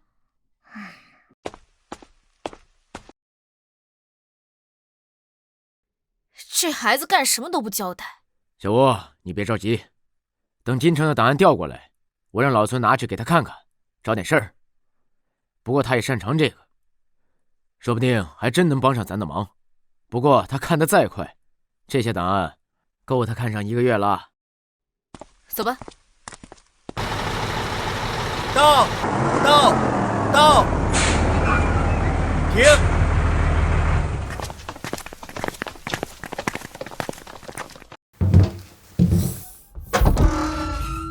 嚯，怎么一车厢都是？可不嘛，世界悬案了。当年皇家总署督办，查了好几年，没线索，查不下去了才不查的。这里面光是各种笔录就有数万份。怎么档案到了，人没到？分开走的。现在他们去高铁站接人了。哦，别聊了，快搬吧。黄洞长，这边请。这案子前后查了3年多了，这是我的一个心结呀，20多年了，我总会梦到。怪不得您会亲自过来。档案接收没问题吧？我本想亲自押车过来，他们说太久，怕我熬不住，把我给拦下来了。黄洞长，您放心，我们这边会尽快处理。这里怎么还有孩子？这是谁家孩子乱动的啊？你们边城是怎么管理金属的？黄洞长，您误会了。你他妈还反！你要跟我动手吗？臭小子，我黄洞长，别，你跟他计较什么？你听我解释，你听我解释。我现在就要！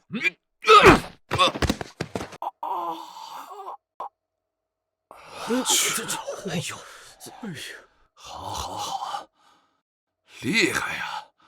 你们冰城真厉害，就这么管理金属的，还跟我动手，让开！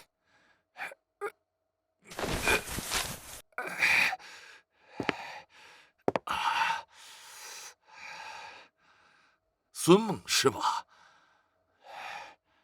你等着，我倒要看看你在这儿有多大能耐！无法无天，简直无法无天！庞董长，再怎么样，你也不能跟孩子动手啊！你说我跟孩子动手，你说我跟他动手，我想把他拎起来。这其中有误会。没什么误会。行，你们真行，等着吧。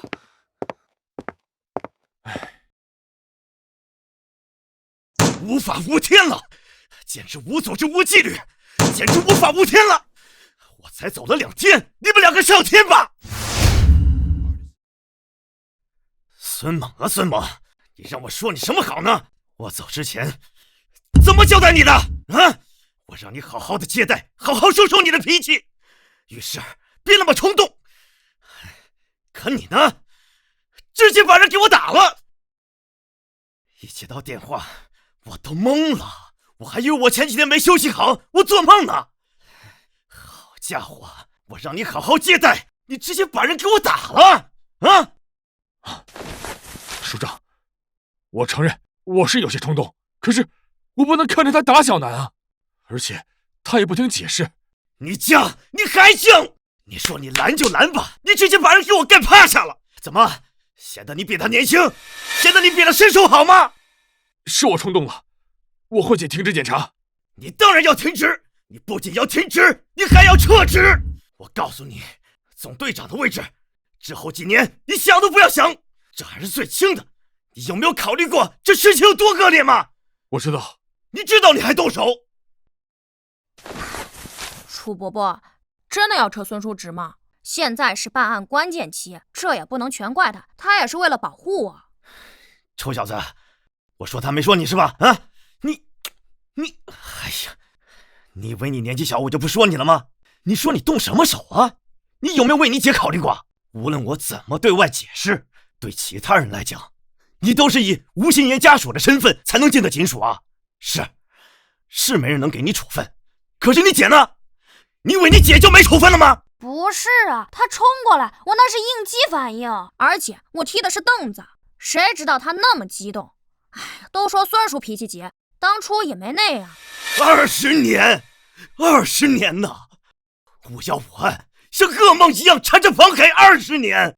哎呀，让我缓一下，我真是被你们俩气死了。庞海当年30出头，他就已经是新城刑侦总队的总队长了。虽然说是个小地方，但是也说明他极其有能力。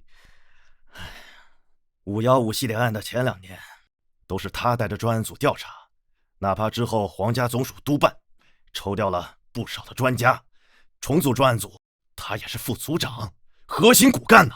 他可是全程参与了整个系列案的全部调查过程。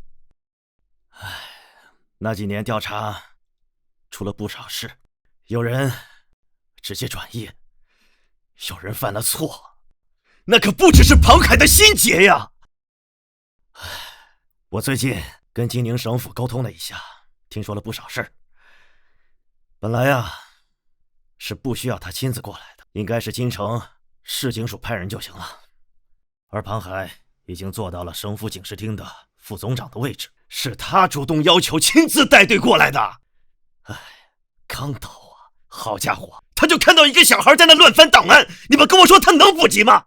署长，我再去跟庞总长道歉。这是道歉能解决的问题吗？5天。什么5天？我5天内破案，能先别撤孙叔还有我姐的职吗？我只要5天时间。5天？你开什么玩笑呢？小南，我知道你具备了一些常人所不具备的能力，但是5天呢？你看档案都不够啊，平常人看几个月要，你最快也得要1个月啊，这还仅仅只是看档案。就5天，楚伯伯，我认真的。小南，别闹，你现在让署长私保我，为了破案，那万一要是案子没破呢？那不成署长包庇我了吗？会牵连你楚伯伯的。少拿话在这点我呢，我算看明白了，你们俩呀，我都这把年纪了，位置已经做到头了，过几年也该退休了，我怕什么？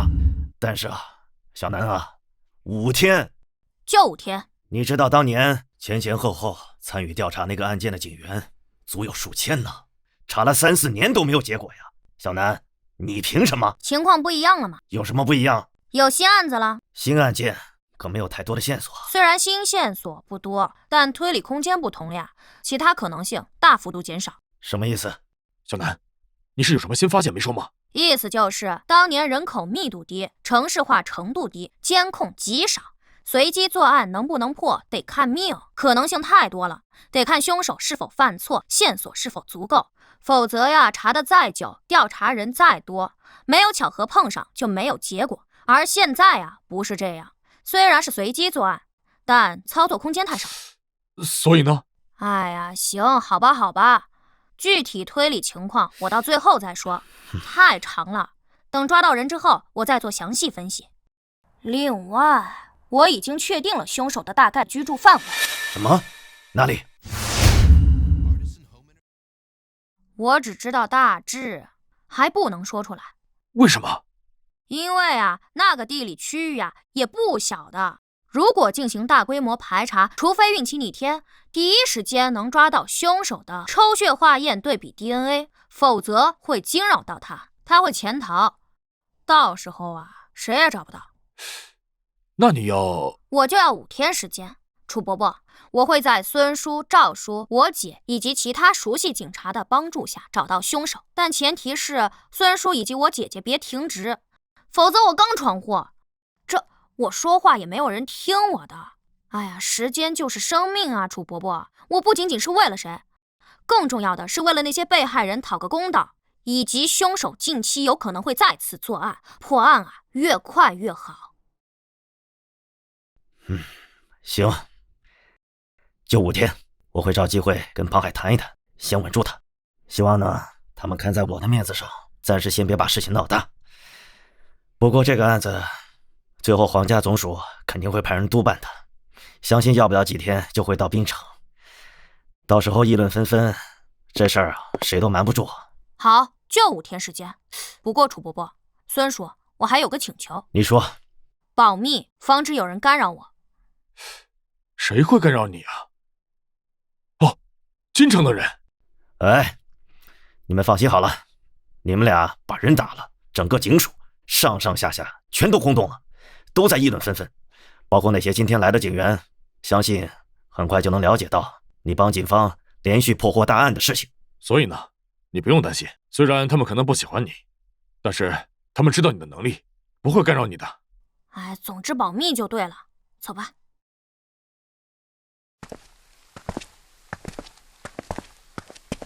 孙叔，我可是害了你啊！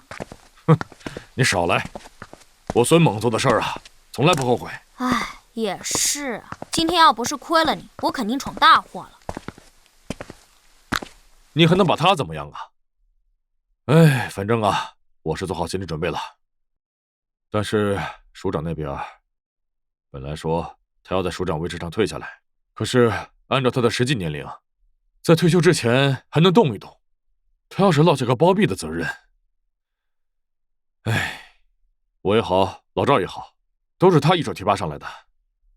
虽然他平时总是骂我，但是还是挺护犊子的。哎，放心吧，孙叔，我一定会找到凶手的。先走啦。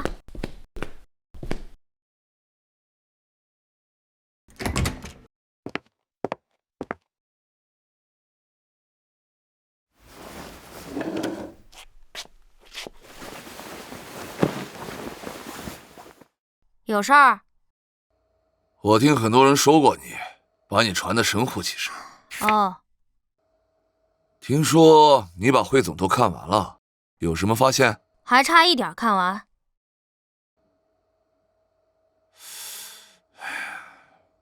算了，我也是病急乱投医，20年的悬案，我竟指望一个孩子破案。唉，有发现的。要听吗？本来我是想看完后和孙叔说，让他转告你，让你调查。不过既然你来了，要听吗？找我回去调查？那我倒是想知道，你得是有多大发现，能指挥我回去调查？年龄不对，还有身高对不上。嫌疑人初次作案时，年龄应该在24岁到32岁之间，其出生时间应该在1972年到1980年之间，这是经过缜密分析的结果。哪里不对？你们的结果除了一些线索交叉组合外，主要是基于心理学的分析。嫌疑人有严重的变态心理或者生理缺陷，比如间歇性障碍，在京城具备独居条件。嫌疑人性格内向、阴郁，不善交际，但做事极有耐心，并且有明显的双重性人格，做事隐蔽性极强。有什么问题？根据以往经验，这类凶手的年龄普遍在25岁以上，因为功能性障碍在青少年时不会对本人造成太大的心理负担，但一旦人到了娶妻生子的年龄，这个矛盾就会显现。巨大的心理压力与外界的刺激会造成人精神崩溃，而出现变态心理。其实说起来，这些分析没有错。所以呢，你看出什么了？就将档案重复一遍。问题在于交叉线索极少，这只是分析，而没有任何实质性的证据去证明凶手的年龄，几乎是纯推论。你不是擅长纯推论吗？你在否定什么？人之所以正常，是因为法律与道德约束，因为是自幼形成的价值观与亲人的羁绊等等。如果将一群人丢在荒岛上竞争才能活，是个人就会变态。人正常的原因是相似的，但变态的原因可以有10000种，对吧？不可否认，你说的没错，但在没有足够证据的支持下，你无法推翻之前的推论。你自己看。这些档案我比你熟，这些都是关于嫌疑人身高的部分。对，不再详细看看，我已经提醒你了，说不定你也会发现。我说了，这些我比你熟。嫌疑人最终的身高论证在1.65米到1.75米之间，相差10厘米，相差太大。那你知不知道啊？在刑事侦查中，线索不足、不准确，嫌疑人身高误差往往都在3到10厘米之间，这是没有办法的。你感觉有问题？没问题，最终论证结果一点问题都没有。以那个时代的刑侦技术与时代条件，这么大范围是没办法，没有更精确的线索。那你瞎说什么？你也没传闻的那么神啊！要不我再给你念一遍吧？不需要，我看过，我记得，直接口述就行。2004年8月25日，苏婉娜尸体被发现，而其失踪时间是8月8日，相差半个多月。人失踪于郊区土路，调查起来极难，就算有目击者，也记忆模糊。不过你们还是找到了一个疑似对象。据目击者描述，他当时骑自行车路过时，看到岔路那边有个身影。时隔半个月，他之所以还记得，是因为那身影捡起石头砸电线杆上的麻雀，泄愤一样连续砸，所以让他印象深刻。不过被害人是失踪在下午去亲戚家的路上，没人知道下午的时候那个怪人是否还在，时间对不上。而据目击者估算，嫌疑人身高大概在1.65米到1.73米之间，而你们第2次估算嫌疑人身高是根据一个脚印。你不用说的那么详细，捡重点说。好，04年1.65米到1.73米，05年1.65米到1.76米，1.66米到1.73米，1.64米到1.73米，06年1.65米到1.75米，1.65米到1.73米，1.67米到1.73米，07年1.66米到1.76米，1.67米到1.75米。你跳过了很多啊。对，虽然9起案子，但对身高论证的结果是有数十次，后面查的越来越细，通过一个目击者的描述寻找更多目击者，连时间都对不上，甚至会出现描述出身高不同的情况。我只是去掉那些重复的，以及在我看来毫无意义的。以当时的条件，失踪时间与案发时间总是有很大的间隔，监控太少，目击者记忆模糊，只能如此。大海捞针，但凡有一丝可能，我们都要努力去查，并且把它记下来了。所以我已经说完了，你没发现吗？你在故弄什么玄学？再不说我走了，没时间哄你。04年1.65米，05年虽然有更低的身高判断，但1.66米的身高判断是首次出现。06年虽然也有更低身高判断，但1.67米作为最低身高也是首次出现。你不觉得他在长高吗？我知道你们在估算身高时会考虑很多情况，比如鞋底厚度无法判断，2厘米、3厘米都有可能，还有发型高度、有没有戴帽子以及参照物高度等等。再加上当时土路居多，凹凸站的位置不同，会形成视觉差，这也是估算范围会很大的原因，上下都会多加减1-2厘米做余量。可就是在这种情况下，嫌疑人在05年依旧出现了1.66米的最低数据，06年1.67米，也就是06年的最初数据，最低身高是1.69米。假设他鞋底偏厚，才减到1.67米。你不用再说了，我知道你要说什么。你的意思是，他作案时还是青少年，所以你认为当年专案组对其25岁以上的论断是错的？差不多。青少年。虽然在科学上，男性骨缝闭合是16岁到25岁之间，25岁之前可能持续长高，但现实情况是极少有超过20岁还长高的情况，所以我便认为凶手当年作案17、18岁的可能性最大。本就家庭不幸，再加上毕业考试失利，当然更大更小都有可能，早晚1年上学、高中辍学等情况都有可能，更早辍学也不是完全没有可能。青少年？等等，不对，你这个太牵强了。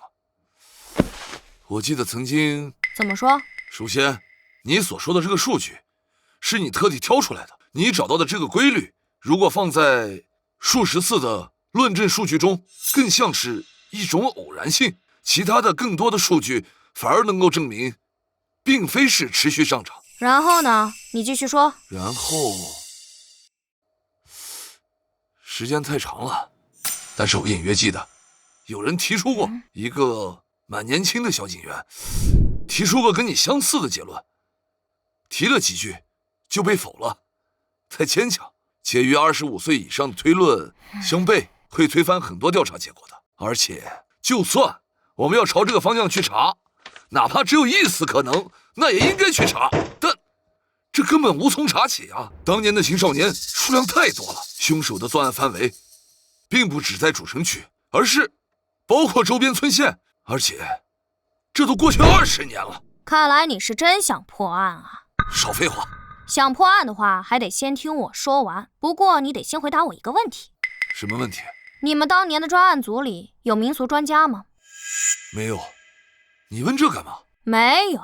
那我接下来要提的关键线索，应该不会再出现当年谁提过的情况了。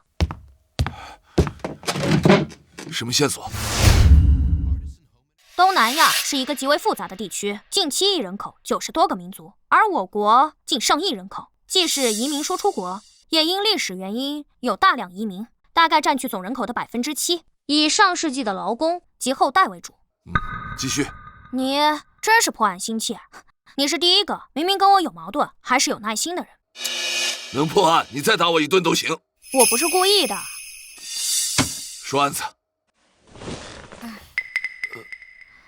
我想说的是，我国多民族国家，人口结构复杂。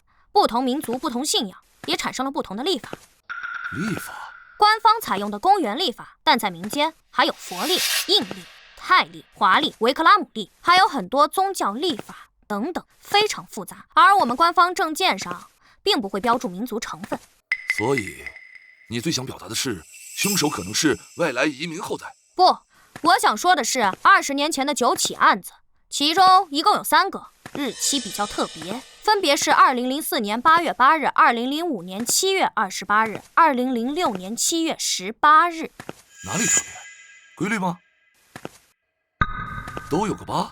如果硬要说规律的话，凶手喜欢在1、2月份、7、8月份拐人，但这并不绝对。这3天是马努历6月23。马努历？这是在古时以月相周期形成历法。在整个东南亚乃至整个亚洲，很多国家都有。不过因为地理位置与传统文化，历法时间上存在部分差异。而在国际翻译上，这个历法它有一个统称，叫做传统阴历。同一天，阴历6月23，会不会很巧合呀？如果硬说是否有巧合可能，那当然是有的。但一共9案，9个失踪时间，其中有3个都是在马努历不同年的同一天，这未免也太巧了吧？每年可是有300多天呢。如果纯随机选择时间作案，连续3年同一天都刚好作案的可能性微乎其微。更重要的是，阴历6月23日第一次出现，并不是夹在9次的中间，而就是9起作案的第一次，是他变态失控的开始。之后无论每年做几案，6月23日必作案。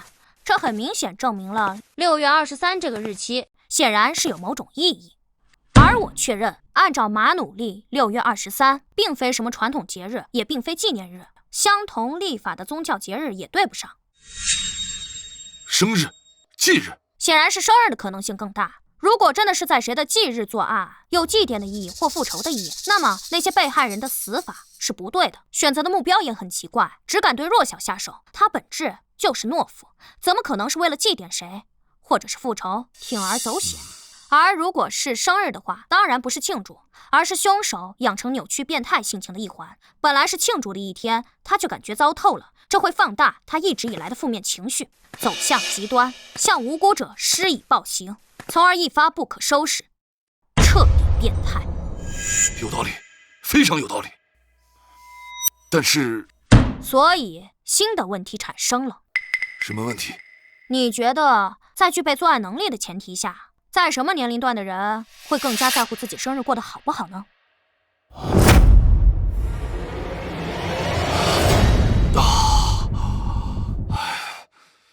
青少年，青少年，极其敏感的时期。操，他是青少年，天才，你他妈就是个天才！青少年，你说身高的问题，就是为了这个？是啊，其实我在刚看他几十组身高论证结果的时候，有很多结果。他在长高，这只是其中一种，确实牵强，有可能性而已。但当我反复看他的作案时间，也就是被害人失踪日期，我发现了，一旦不同线索形成的推论指向了同一结果，互为佐证，那么是巧合的可能性就大幅度降低。另外，我刚刚还在网上查了查，2007年8月5日，京城博纳县发生一起失踪案，有新闻的，年龄、性别都对得上，人是彻底失踪了，之后并未发现尸体，直至今日都是失踪悬案。没错，2007年8月5日就是马努利6月23。两个结论：第一，凶手不是3年连续作案，而是4年，这能更加证明我的推论。第二，凶手当年作案并非9起，而是更多，只是有些案子因为各种原因没发现尸体，也就从未与515系列案并案调查过。你该订票上路了。啊？凶手在2004年首次作案时是青少年，马努利生日为6月23。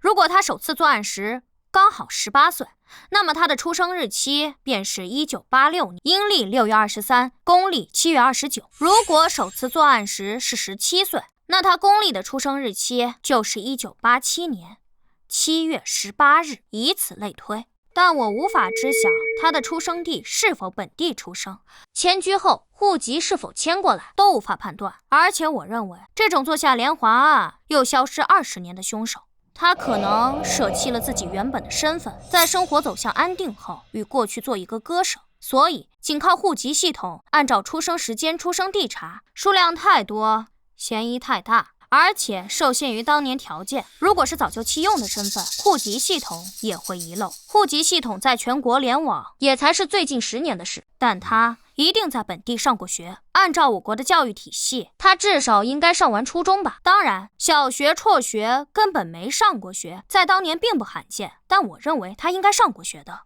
因为过早进社会的人大多数普普通通，一些会成功，一些会学坏。杀人放火都有可能，但因为经历过社会上摸爬滚打，有太多机会，太多方式释放内心，阴郁不会堆积，反而不会变得那么扭曲、变态、极端。所以，学校对，受限于当年的网络普及程度，你现在必须带人去查学校当年的纸质档案，这个最准确。不仅能知道当年是否有过处分、退学、考试成绩，能做综合分析，京城以及周边县村的学校虽然也不少，但考虑到当年第一个受害者失踪位置，你应该知道先从哪几个学校查起。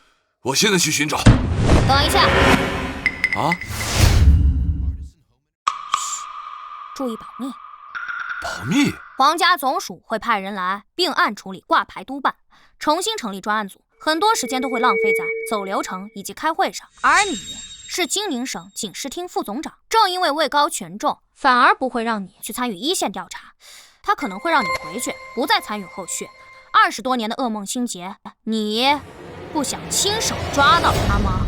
想，我当然想。我无数次做噩梦，我想看见他的脸，我想亲手，所以不要把时间浪费在层层上报与开会上。你这次过去，只要给我几张嫌疑人年轻时的照片，我保证在皇家总署介入前找到凶手。好。还有，今天是2025年8月10号，而本月16号就是马努利的6月23。我们时间不多了。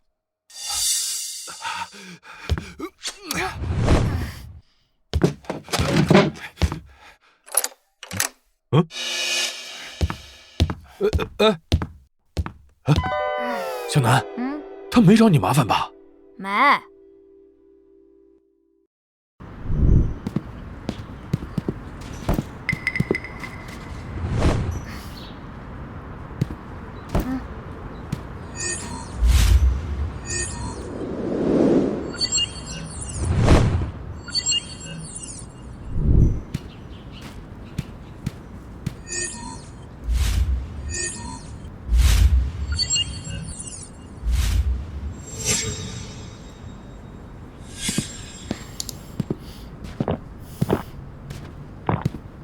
这附近能避开所有监控的路线，应该只有2条。丫头，等一下。小朋友，你这瓶子还要吗？哦，谢谢。啊，这丫头长得可真俊啊！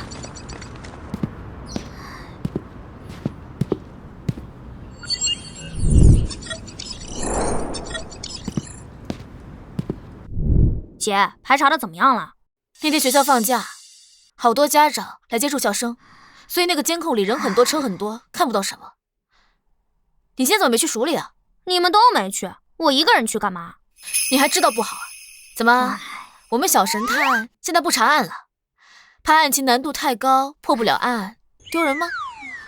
姐，打击我是你的乐趣吗？我真的不是打击你。是因为按过往的经验来看，没人能100%破案，也不是什么案子都必然能破，只能尽人事听天命。经历了这种事情越来越多，挫折也会越来越多。你看，就像515系列案，当年可是几千几百号警察在查，那个笔录都有几万多份，不还是最后破不了？我只是希望你压力不要太大。其实你不继续参加也好，那些档案够你看几个月的，但是也过不了多久。皇家总署会来人，到时候不只是你，我，还有你孙叔，都会因为犯了错误靠边站了。唉，姐，你怎么不骂我呀？骂你干嘛？我连累孙叔了呗。你说的什么话？明明是你被欺负了，我们为什么要怪你？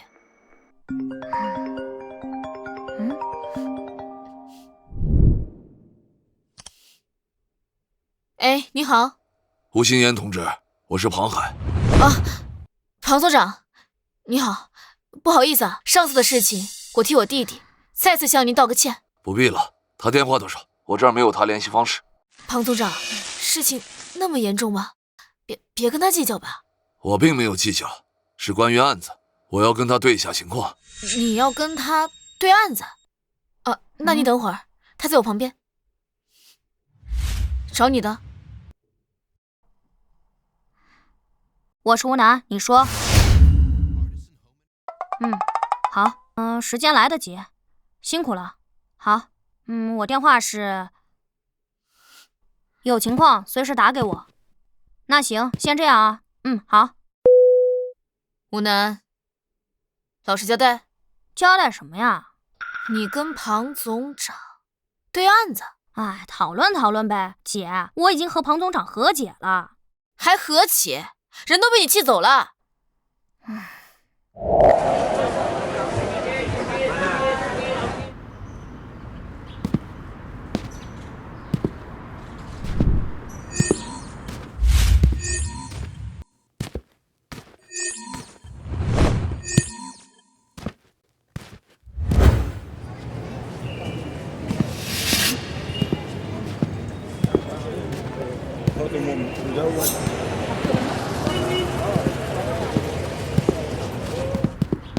哎，小姑娘，你知道泰丰巷怎么走吗？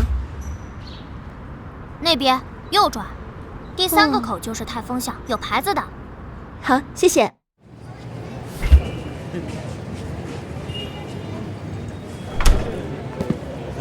老板，可乐。3块。哎，小姑娘，你是新搬来的吗？我这几天怎么老是见到你啊？啊？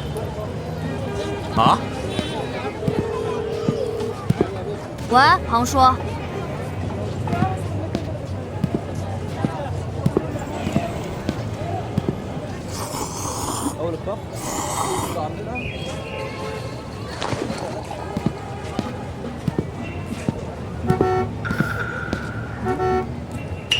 我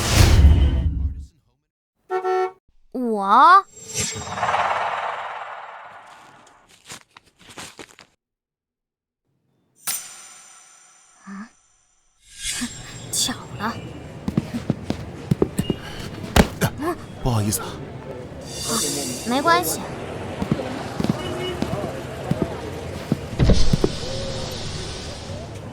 小姑娘，你一个人吗？怎么也不说话？别一个人在外面跑，赶紧回家。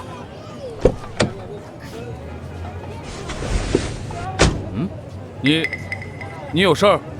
果然啊，除了我姐，没人认得出我。你吴楠，你穿成这样干嘛？破案呗。破案？你这样做，你姐知道吗？赵队知道吗？他们当然不知道。你知不知道这样做有多危险？当然不危险，但我暂时不想解释为什么不危险。总之，你能别在这附近转悠。就算你开的是私家车，人家未必知道你的车牌号，但也肯定认识你的人。你影响到我了。我知道你在巡逻，你放不下心，你怕再出事。哎，你是个好警察。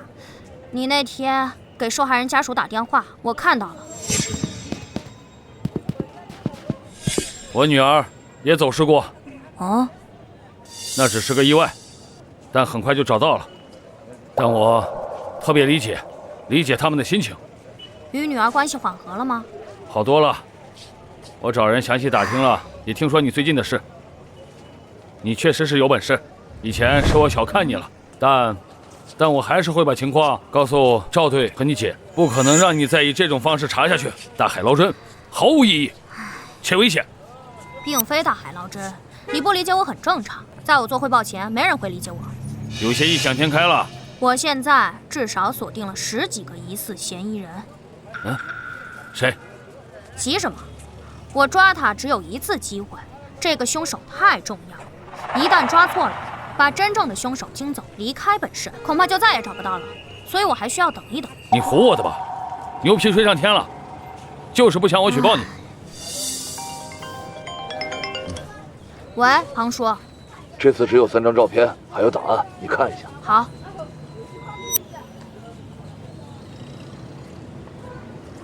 你，嘘。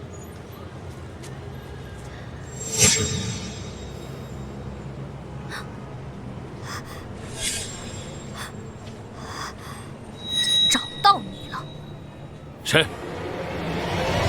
凶手。凶手？谁？看，你又急。虽然我现在只有90%把握确定是他，但并非绝对。这世界上长得像的人是有很多的，更何况20多年的容貌变化会很大。我说了，我抓他只有一次机会，我需要抹掉任何不确定性。什么长得像？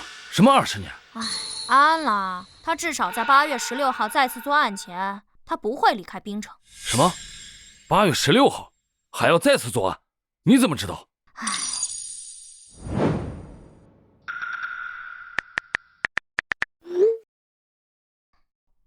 有支笔吗？有。来。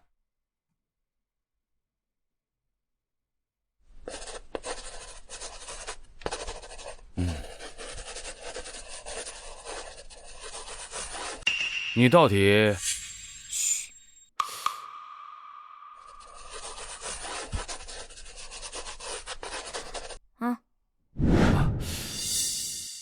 他应该不是熟脸吧？有电脑吗？借我用用呗。有。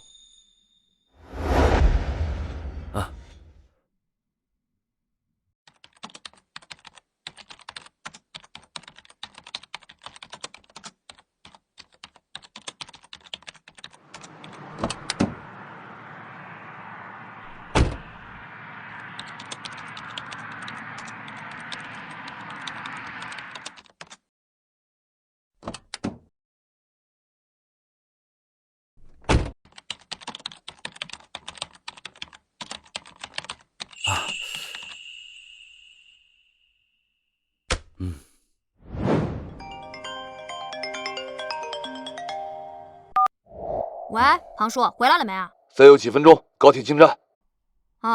那我把位置发你一下，你看一下。你找到他了吗？确定是他？过来吧。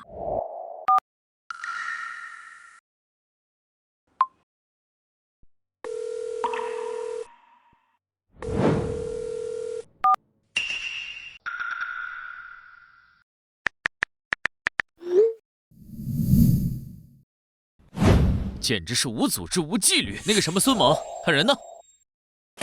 我让他回家反省了。你们滨城这是在搞什么？这可是世纪悬案，添一个孩子的就能破案，还把人给打了。金宁省的电话都打到总部了，你们知道这是什么概念吗？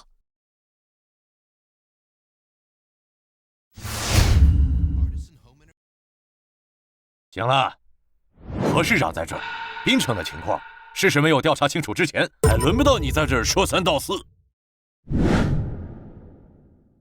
何市长、楚署长，滨城的问题，我相信你们一定不会徇私，该怎么处置就怎么处置。咱们还是继续开会，还是破案要紧呐。好，何市长，那我们周末还年轻，他不是冲你的。你们滨城这是在搞什么？别往心里去。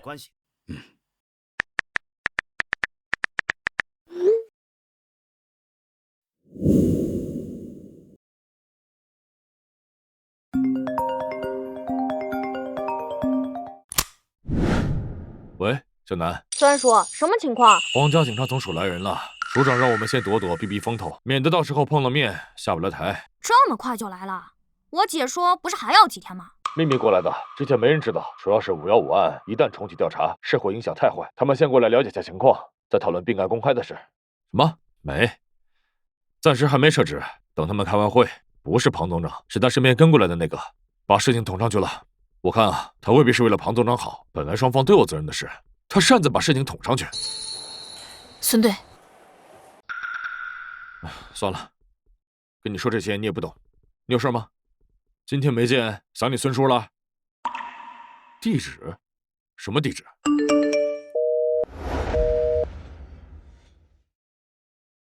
小南这什么意思？这他也没说清楚啊。喂，魏所长，小南让我打给你们，带好装备过来会合。会合？什么会合？小南找到凶手了。什么？小南跟你在一起？他刚打车走，说要回去开个会，还说他要在车上整理材料，别打搅他，把我电脑都拿走了。关于被害人的人际关系，目前已经排查到。进。这么重要的会议，一点规矩都没有。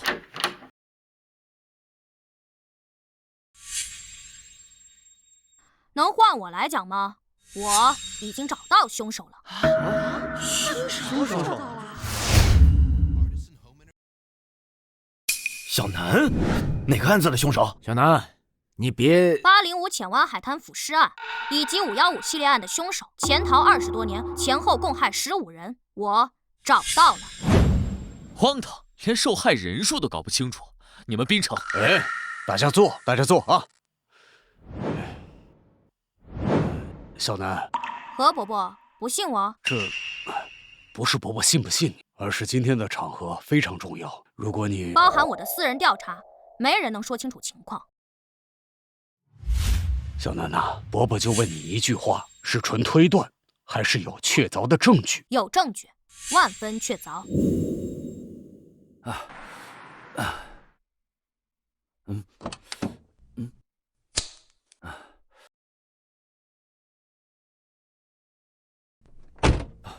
魏所长，魏所长，你要的设备已经准备好了。好。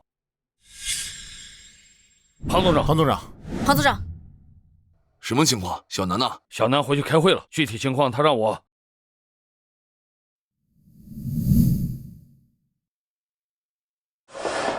大家好，我叫吴楠，下面就由我向大家讲解针对805浅湾海滩腐尸案及515系列案的分析推理过程以及结果。开始吧。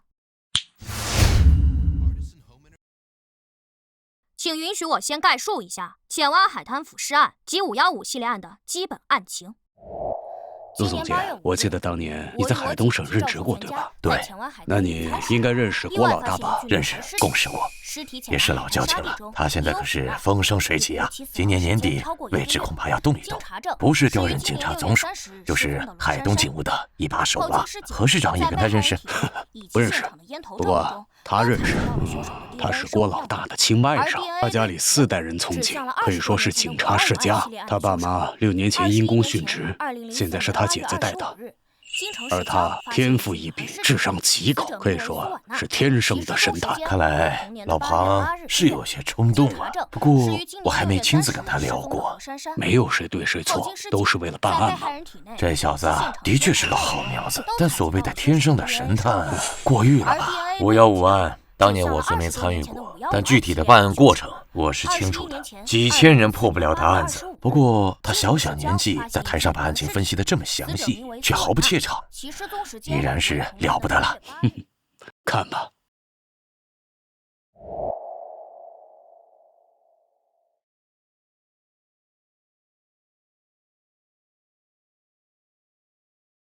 以上便是515系列案以及805腐尸案的大致情况。下面我来说一下专案组方面的最新进展。大致情况就是这样，我现在也可以排除犯罪嫌疑人在店里的可能性。连续多日下午关店，嫌疑人就住在里面，我没敢靠得太近，防止嫌疑人突然下楼注意到咱们。好，那我来安排一下下面的行动。魏所长，你安排人先过去侦查一下，嫌疑人有没有在楼下布置监控？是。小沈，你才调过来没多久，犯罪嫌疑人就算下楼也不会认识你，你去。是。好。老孙，那边你去侦查一下。是。小吴，去那边侦查一下。好。我们有7个人，没问题了。小南还有什么安排吗？小南说抓捕行动开始前他会联系我们。自案发后，赵叔从全市抽调警力，排查了罗珊珊失踪当天在相应时间段下出现在附近监控下的1375辆车，对非本人驾驶情况做了监控甄别。除了电话联络外，还走访调查394人，笔录509份，提取 DNA 生物信息116份，全都送往省府进行加急对比。另外，被害人的人际关系也排查了。小朋友，我不得不打断你一下，咱能别再重复了吗？你刚刚说的这些，我们刚刚开会的时候，楚局长已经详细讲解过了，我们也都清楚，你就不用再重复了。从你一进来就夸下海口，咱能直接说重点吗？想要说出问题，就得先说明问题本身。我跳着说，我怕你听不懂，你别打断我。你回到案子 ，OK。既然你们已经了解了案情进展，那我就换个角度。其实从一开始我就不认为凶手是驾车作案，也不认为是被害人某个亲属的蓄谋作案，也更不可能是某个学生、家长、教职人员作案。预谋作案的可能性极低。先说预谋案的可能性分为2种情况。第一种，凶手认识被害者，打算趁着放学混乱时将人拐走。第二种，凶手不认识被害者，打算趁着放学混乱时绑架非指定目标，刚好选中了被害人。然而结合凶手过往作案习惯以及6月30日当天下午的情况，无论是哪种情况都不成立。太绝对了吧？放学混乱是因为当天放暑假导致的，人多车多意味着人多眼杂，甚至发生了大拥堵。附近多个路口有交警现场指挥。在这种情况下，我认为无论是拐卖者也好，绑架勒索者也好，亦或者本案凶手，选择谋划当天作案的可能性极低，其风险过高。基于这一点，凶手驾车作案的可能性也极低。首先是大拥堵，短时间走不掉不说，他的作案行为很可能被某个行车记录仪拍下来。其次是现场路况，车是无法开进附近巷子的，如果想要离开现场，必然经过某个主路口监控。而凶手既然是515系列案的凶手，那他就应该知道警方对他的侦查力度。凶手当年连续作案10多起，依旧逍遥法外。我必须假定他拥有极高的反侦查能力，我能想到的，他一定会想到，他不会给自己留下那么多的破绽。确实有点道理。那你又怎么确定凶手非其他同学家长或者教职人员呢？这未免太绝对了吧？因为凶手大胆。大胆？凶手处理尸体的方式是埋在浅湾海滩的岸边，那可不是什么荒郊野岭。凶手并未毁尸灭迹，甚至留下了自己的 DNA 生物样本，包括那颗烟头里。他等待着尸体被人发现，他在挑衅警方。而我刚刚说过，作为515系列案的凶手，他不可能不知道警察对他的调查力度。而随着时间推移，案子会闹大，会轰动全国，会有数以万计的人被做 DNA 对比，包括所有年龄合适、具备作案时间的男性家长以及教职人员。案子拖越久，调查力度越大，没有人能逃过，一如当年。所以，如果凶手是与被害人存在某种直接、间接关系的人，那他应该选择毁尸灭迹才对。可他没有，更不可能会被专案组拿到 DNA 样本。可我们偏偏找到了。你听得懂我在说什么吧？照你的意思，检察组就不用再查了。排查了那么多人，在你的推理当中，竟然没有一点意义。我有说没有意义吗？有意义，甚至可以说非常重要。不是所有案子都在第一时间找到正确的调查方向。刑事侦查就是要在无数错误可能中寻找最接近真相的结果。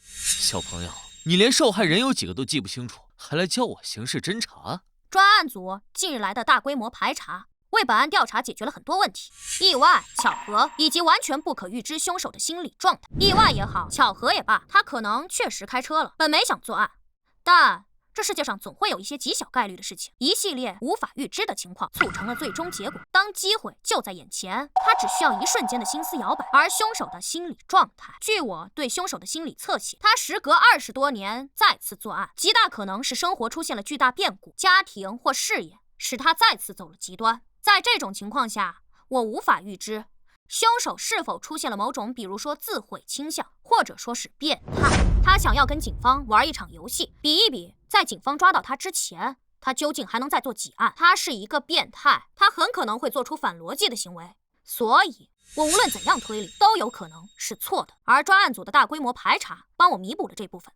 我没有错，那种极小概率的事情并没有发生。他没有开车，他与被害人没有直接间接关系，他依旧对陌生人随机作案。结合现场环境来看，他应该是步行走出巷子，站在巷子里，刚好看见被害人突然有作案的想法，亦或者是被害人主动走入巷子，比如想跟某个同学开个玩笑，躲在巷子里，然后突然跳出来吓人一跳，刚好被巷子里的凶手看到，等等情况。而在案发的第4天，我看到了京城送来的515档案，大概翻了1天，我在其中找到了一个重大调查错误，或者说是新线索。真是够了，错误你就翻1天，就敢说当年的调查有重大错误？你是神仙吗？1天时间能翻1卡车的档案，简直是胡闹！表舅，就这么让一个孩子在台上胡言乱语，我看滨城是越来越不像话了。表舅，周末我跟你说过多少次了，工作的时候称职务。坐下。是。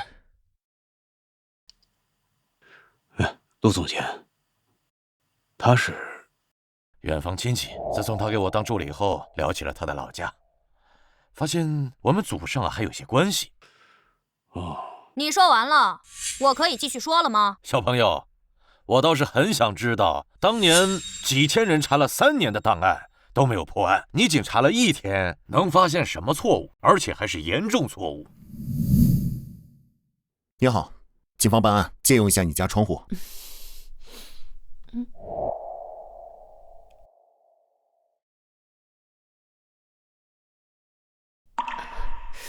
警官，对面是有坏人吗？嘘。大爷、大娘，你们不用紧张，我们很快就会行动，把坏人抓走。好的。对面的房间只有嫌疑人1人，没有其他人活动迹象。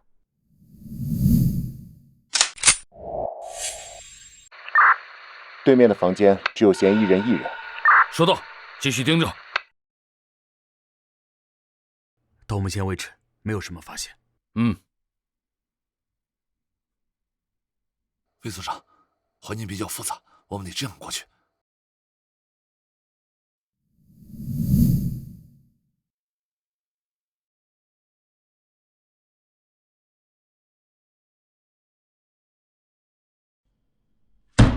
上所述，凶手疑似在长高。凶手在自己生日当天首次作案，且每年生日皆作案，互为佐证。凶手作案时是青少年的可能性极大。青少年，还有，按照他过往作案习惯，既然他今年已经再次开始作案，那么今年的马努阴历6月23，也就是3天后，他必然会再次作案。青少年，对呀，青少年。楚署长应该马上派人，哦不，总监，我立刻带人去京城，亲自调查学生档案和当年的户籍。不劳你费心了。你怎么不早说？这么重要的线索，前几天你已经发现了，为什么不及时汇报？而且凶手马上要再次作案，你故意隐瞒，这样是会耽误破案进度的。你怎么知道我没说啊？你蛔虫啊，天天跟着我。你在做出推论当天，我与庞总长便讨论过，他因此连夜回了京城调查。但实际上，这条线索可能有用，也可能没用，因为在那个时代，普遍存在一种情况。为了上学而改变年龄，也就是说，凶手过的是自己的真实生日，但其登记上未必是真年龄。一旦如此，这条线索很可能会断掉。可时间不等人，所以我不得不做2手准备。根据我的推理，结合专案组排查情况，我已经可以确认凶手大致的活动区域。我实地调查过周边监控，包括商店监控。在罗珊珊刚失踪时，辖区警所便走访调查过。而随着尸体被发现，进行了更大范围调查，却没有任何发现。以如今社会的监控密度，他竟能避开所有监控以及目击者，包括附近商店老板、店员、来往客人，他还是不行的。不同于广场、公园、景区等场所，监控设施很多年才会更新一次，而街道、居民区、商铺等监控会受到城市规划的影响、经营情况等影响，经常发生变动。可他完全避开了，这说明他长期在那附近活动，可能是工作原因，他有可能就住在那儿，或两者兼有。他对那儿熟得不能再熟了。而如图所示，我还真找到了2条能够完全避开所有监控以及大部分人的路线。路线有重合，姑且算2条吧。走的不是巷子，是背街。街区极为老旧，多年前就有拆迁传闻，很多人都搬走了，以至于非常冷清。但人再少，哪怕是巷子，长时间徘徊也很可能遇到路人。凶手绝不可能带被害人走太远，这说明他没有在赌，这更加证明了他就住在那儿，或者说是有了落脚点。考虑到6月30日放暑假，学校提前放学，时间与居民上下班买菜时间刚好错开，凶手应该知道在那个时间点很难在巷子里遇到人，所以他才敢突然决定作案。因此结合以上推论，在庞总长回去调查的这几天，我去那附近转了转，这也是我为什么穿成这样的原因。我必须要先声明一下，这部分是我的擅自行动，我并没有提前告知任何人。其次，没有危险。实际上，在最开始时，我确实有冒险的想法，但被阻止了。无论从法律还是道德上来讲，都不该是我去，这一点我很认可。但当我看过515档案后，我改变了主意。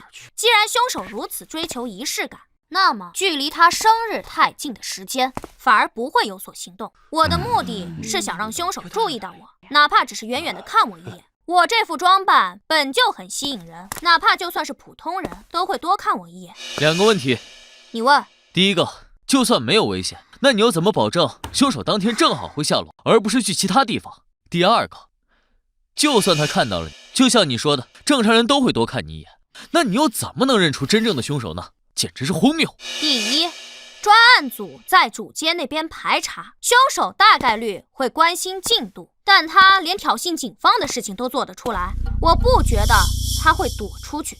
而且从被害人尸检报告上看，检测到酒精成分，应该是被害前曾被灌过酒，这是515系列案从未出现过的情况。这说明最近他开始喝酒了，或许是近些年的习惯。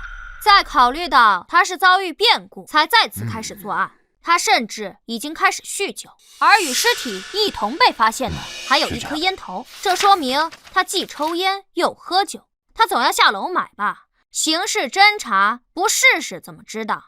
更不要说这种极大的可能性。第二，我能记得看到过的任何事、任何人、任何细节。如果一个人频繁多次的看我，哪怕相隔多日，我都会记得。这是我的个人能力，我并不需要向你证明。牛皮吹上天了吗？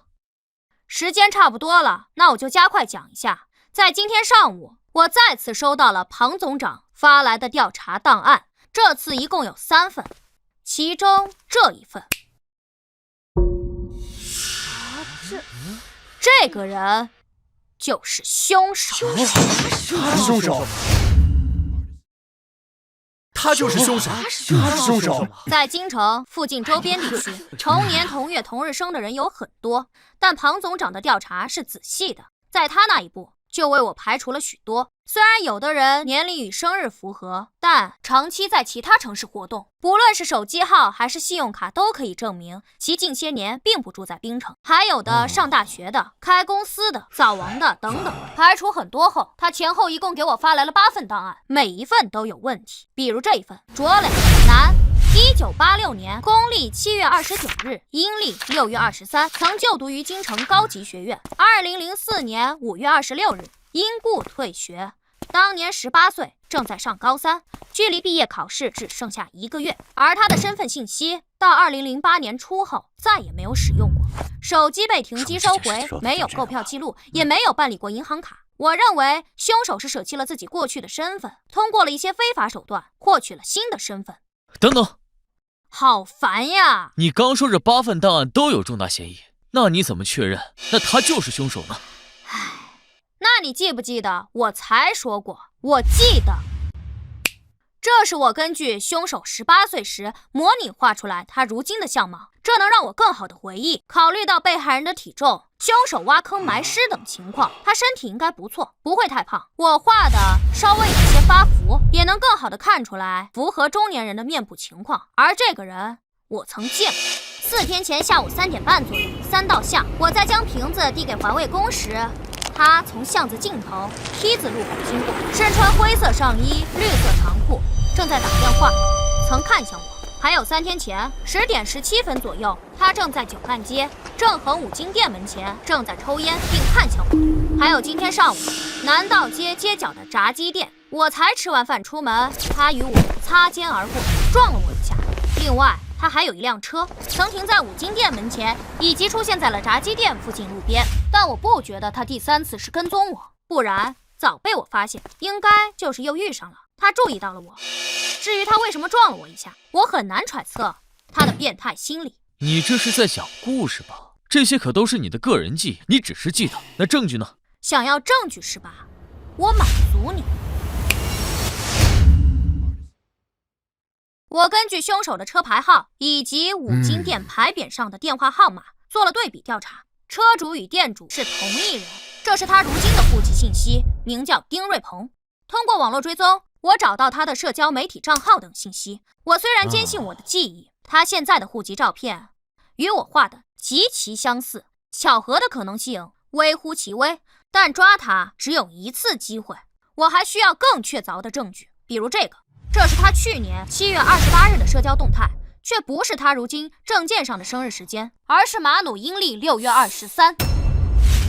他依旧在过自己的真实生日，并一定对亲朋撒过谎，编造了日期与证件不符的原因。就比如说，当年为了上学而改了年龄，桌子上有2只碗。根据户籍信息，他3年前就已经离了婚，前妻已经离开本市，2人无子女。而从他3年前更新的动态来看，这个给他做饭、陪他吃饭、名叫小玉的女人，就是他3年前的出轨对象。而今年的5月17日，他发了这样一条动态，2人必定闹掰了。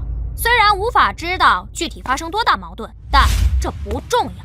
仅从容貌、生日、近期变故等等情况来看，我不相信还有任何巧合成分，他就是凶手。而让我更加吃惊的，凶手的变态程度竟然超乎我的想象，他竟然在网络上留下了他作案的直接证据。在今天上午，我在查看凶手关注列表时，发现了一个账号位数极少、注册于00几年的老账号，名为 X。我点进去看了看，注册于03年，平始更新于07年，更新内容也不多，一共10几条。而凶手现在的账号注册于09年，他为什么要关注一个早就不再更新动态的僵尸账号？这是一部分人的习惯。当一个人持有多个同平台账号时，为了怕忘记老账号以及小号的登录信息，所以选择自己关注自己。而我当时便认为，这个账号就是他当时学生时代的号。我通过了一些技术手段登录上了这个账号，在里面找到了一个隐藏的私密相册，包括他今年6月初上传的罗珊珊在内，一共14名被害人被害过程的照片，被害人一共15个。2004年第一案的被害人照片并不在其中，这应当是他首次作案时还没有具备拍照功能的手机和相机，第一次是在极端情绪下作案，而之后他特意去购买有拍照功能的手机相机，为第2案做了准备。那还等什么？现在就要抓住他！陆总监，我现在就带人去。不必了。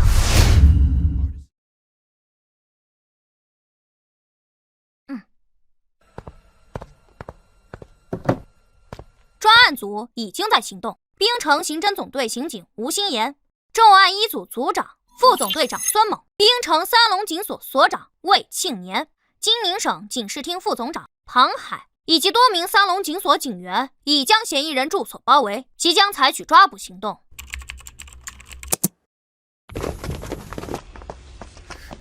我是吴楠，听得到吗？听得到。赵叔。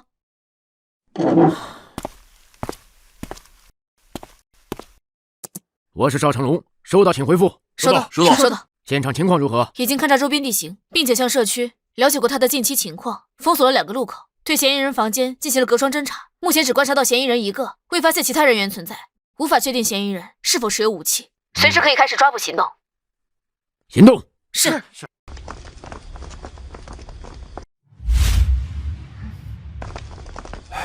你们在滨城都是熟脸，我来敲门。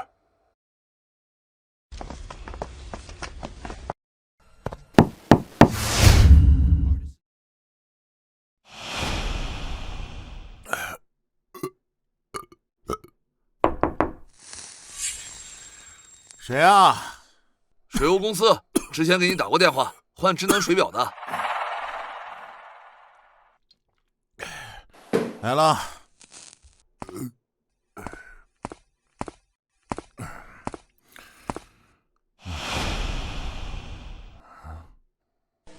你好，麻烦开下门。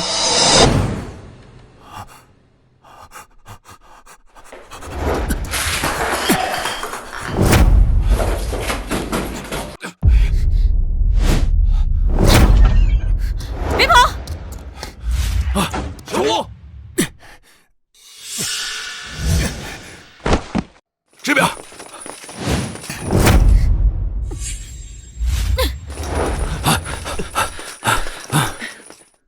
还跑吗？想死的都给我滚开！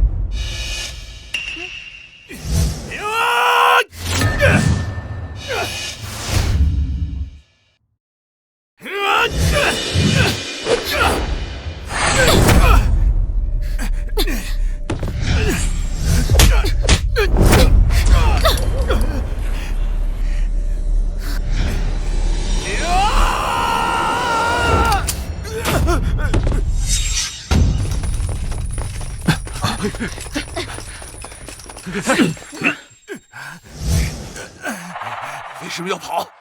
为什么要跑？说，你是不是认识我？庞海、徐作泽、周勇、江腾、叶桂兰，20多年了，你们还没有放弃找我？这些名字是？这是515系列案的骨干刑警，在515专案组结束调查后，从各地抽调来的精英离开，京城方面却从未放弃过，每隔几年都试图重启案件，包括私人调查，追凶20年，他们从未放弃过。报告队长，抓捕任务成功。收队。那么10年了，那可是整整20年啊！哎呀，精彩，太精彩了！天才呀，真是天才呀！厉害！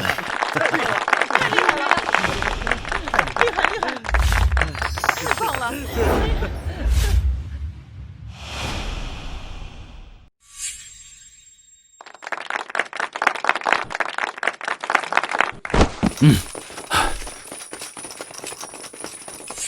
报告队长，抓捕任务成功。收队。姐，翻窗姿势要帅，都看着呢。为什么要跑？为什么要跑？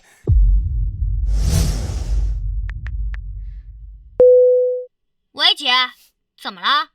你知道我会翻窗？推算的呗。别跑！你动作最快，身手最好。你知道庞总长会去敲门？他有执念。你勘察过地形？没特意再去看，这几天在附近转，所有的地形建筑我都记得。所以你提前推算出庞总长会主动提出去敲门，推算出嫌疑人会因为认出他翻窗逃跑，也推算出我会翻窗追他，让你孙叔在路口等他。是啊，姐，你弟我厉害吧？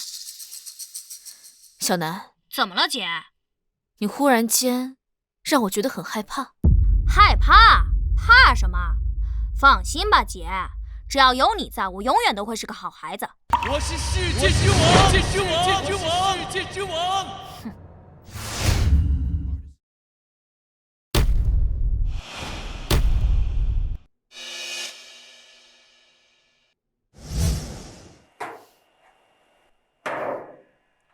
DNA 比对结果还有1天就出来了，哪怕是零口供，也够枪毙你几10次了。交代吧，为什么？时隔20年，你又带走了一个无辜的生命。我那天心情不好，他把我的钱全都卷走了呀！张玉那个贱人，我为了他离婚，他就迟迟不肯嫁给我。这么多年，他花钱大手大脚的，他还骗我说什么买房，他跑了呀！你他妈就因为这样杀人啊？小吴，别冲动，为这种人犯错不值得。他是人吗？他是个人渣，是个变态，他不配！别打我，别打我，我交代，我什么都交代。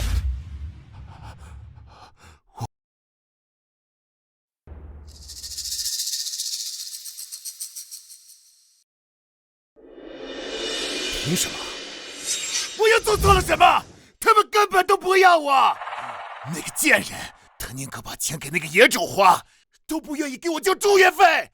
他说看见我就觉得我恶心，看见我像看见了个狗东西一样，他想吐，他后悔把我给生下来。所以呢，就是因为你父母对你不好。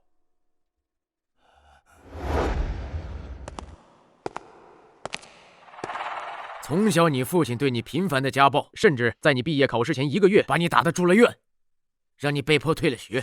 你母亲也更偏爱她出轨生下的那个女儿，也就是你同母异父的妹妹。你感觉不公平，两人还在你住院的时候，因为医疗费过高大吵了一架，双双抛弃了你，把你留在医院里自己等死。对，对，我感觉糟糕透了。我越想越觉得，那这是你伤及无辜的理由吗？你根本就不知道，我活在地狱里，他们把我当狗一样看待。我活在地狱里，地狱里，地狱里。你要是真活在地狱里，你就不会遇见一个好的医生，为你付了所有的医药费，出院的时候还给了你一笔钱，对不对？是你说的吧？啊，是你刚才说的吧？是，你选择了记住所有不好的回忆。你却忘了这个世界对你的好，你明明已经逃离了那个糟糕的家庭，你可以重启自己的人生。你往前看，你呢？你选择了伤害无辜的人。丁瑞鹏，你他妈还是人吗？我不是人，我不是人，我不是人。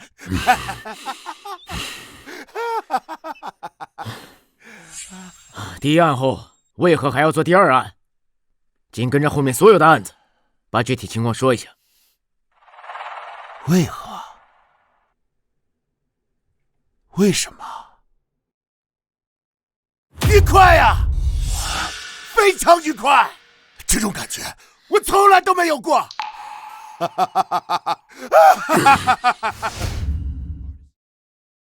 世纪悬案告破，血魔再现，515系列案真凶再作案，滨城警署急速破案。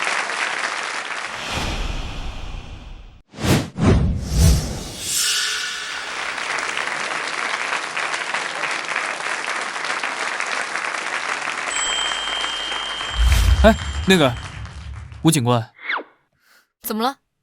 说起来，我应该叫你一声学姐呢。咱俩一个高中的，我比你小2届。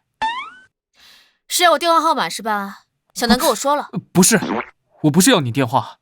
吴警官，你看能不能把南哥电话给我？啊？我问他要了，他嫌我烦没给我。你自己不也是警察吗？想要他电话号码，去警务系统查不就知道了？哎呀，我查过了，他很奇怪，系统里的关于他的联系方式都被删除了，所以他很神秘。不必了，他电话是多少？给我一下，我在系统里没找到他的联系方式。吴楠，听说你还帮了女孩子，超可爱的。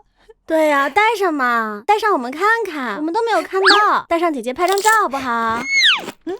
吴楠，你给我老实交代。啊？我又咋了？你的电话号码为什么警务系统查不到？你是不是又黑进去了？别跑！我保证不打死你！别跑！舅舅又来电话了，希望我们能过去。爸妈，你们放心吧，小南他现在很聪明，而且他已经答应我，将来一定会成为一名警察。他虽然平时很调皮，但他很优秀，他未来一定会成为一名神探。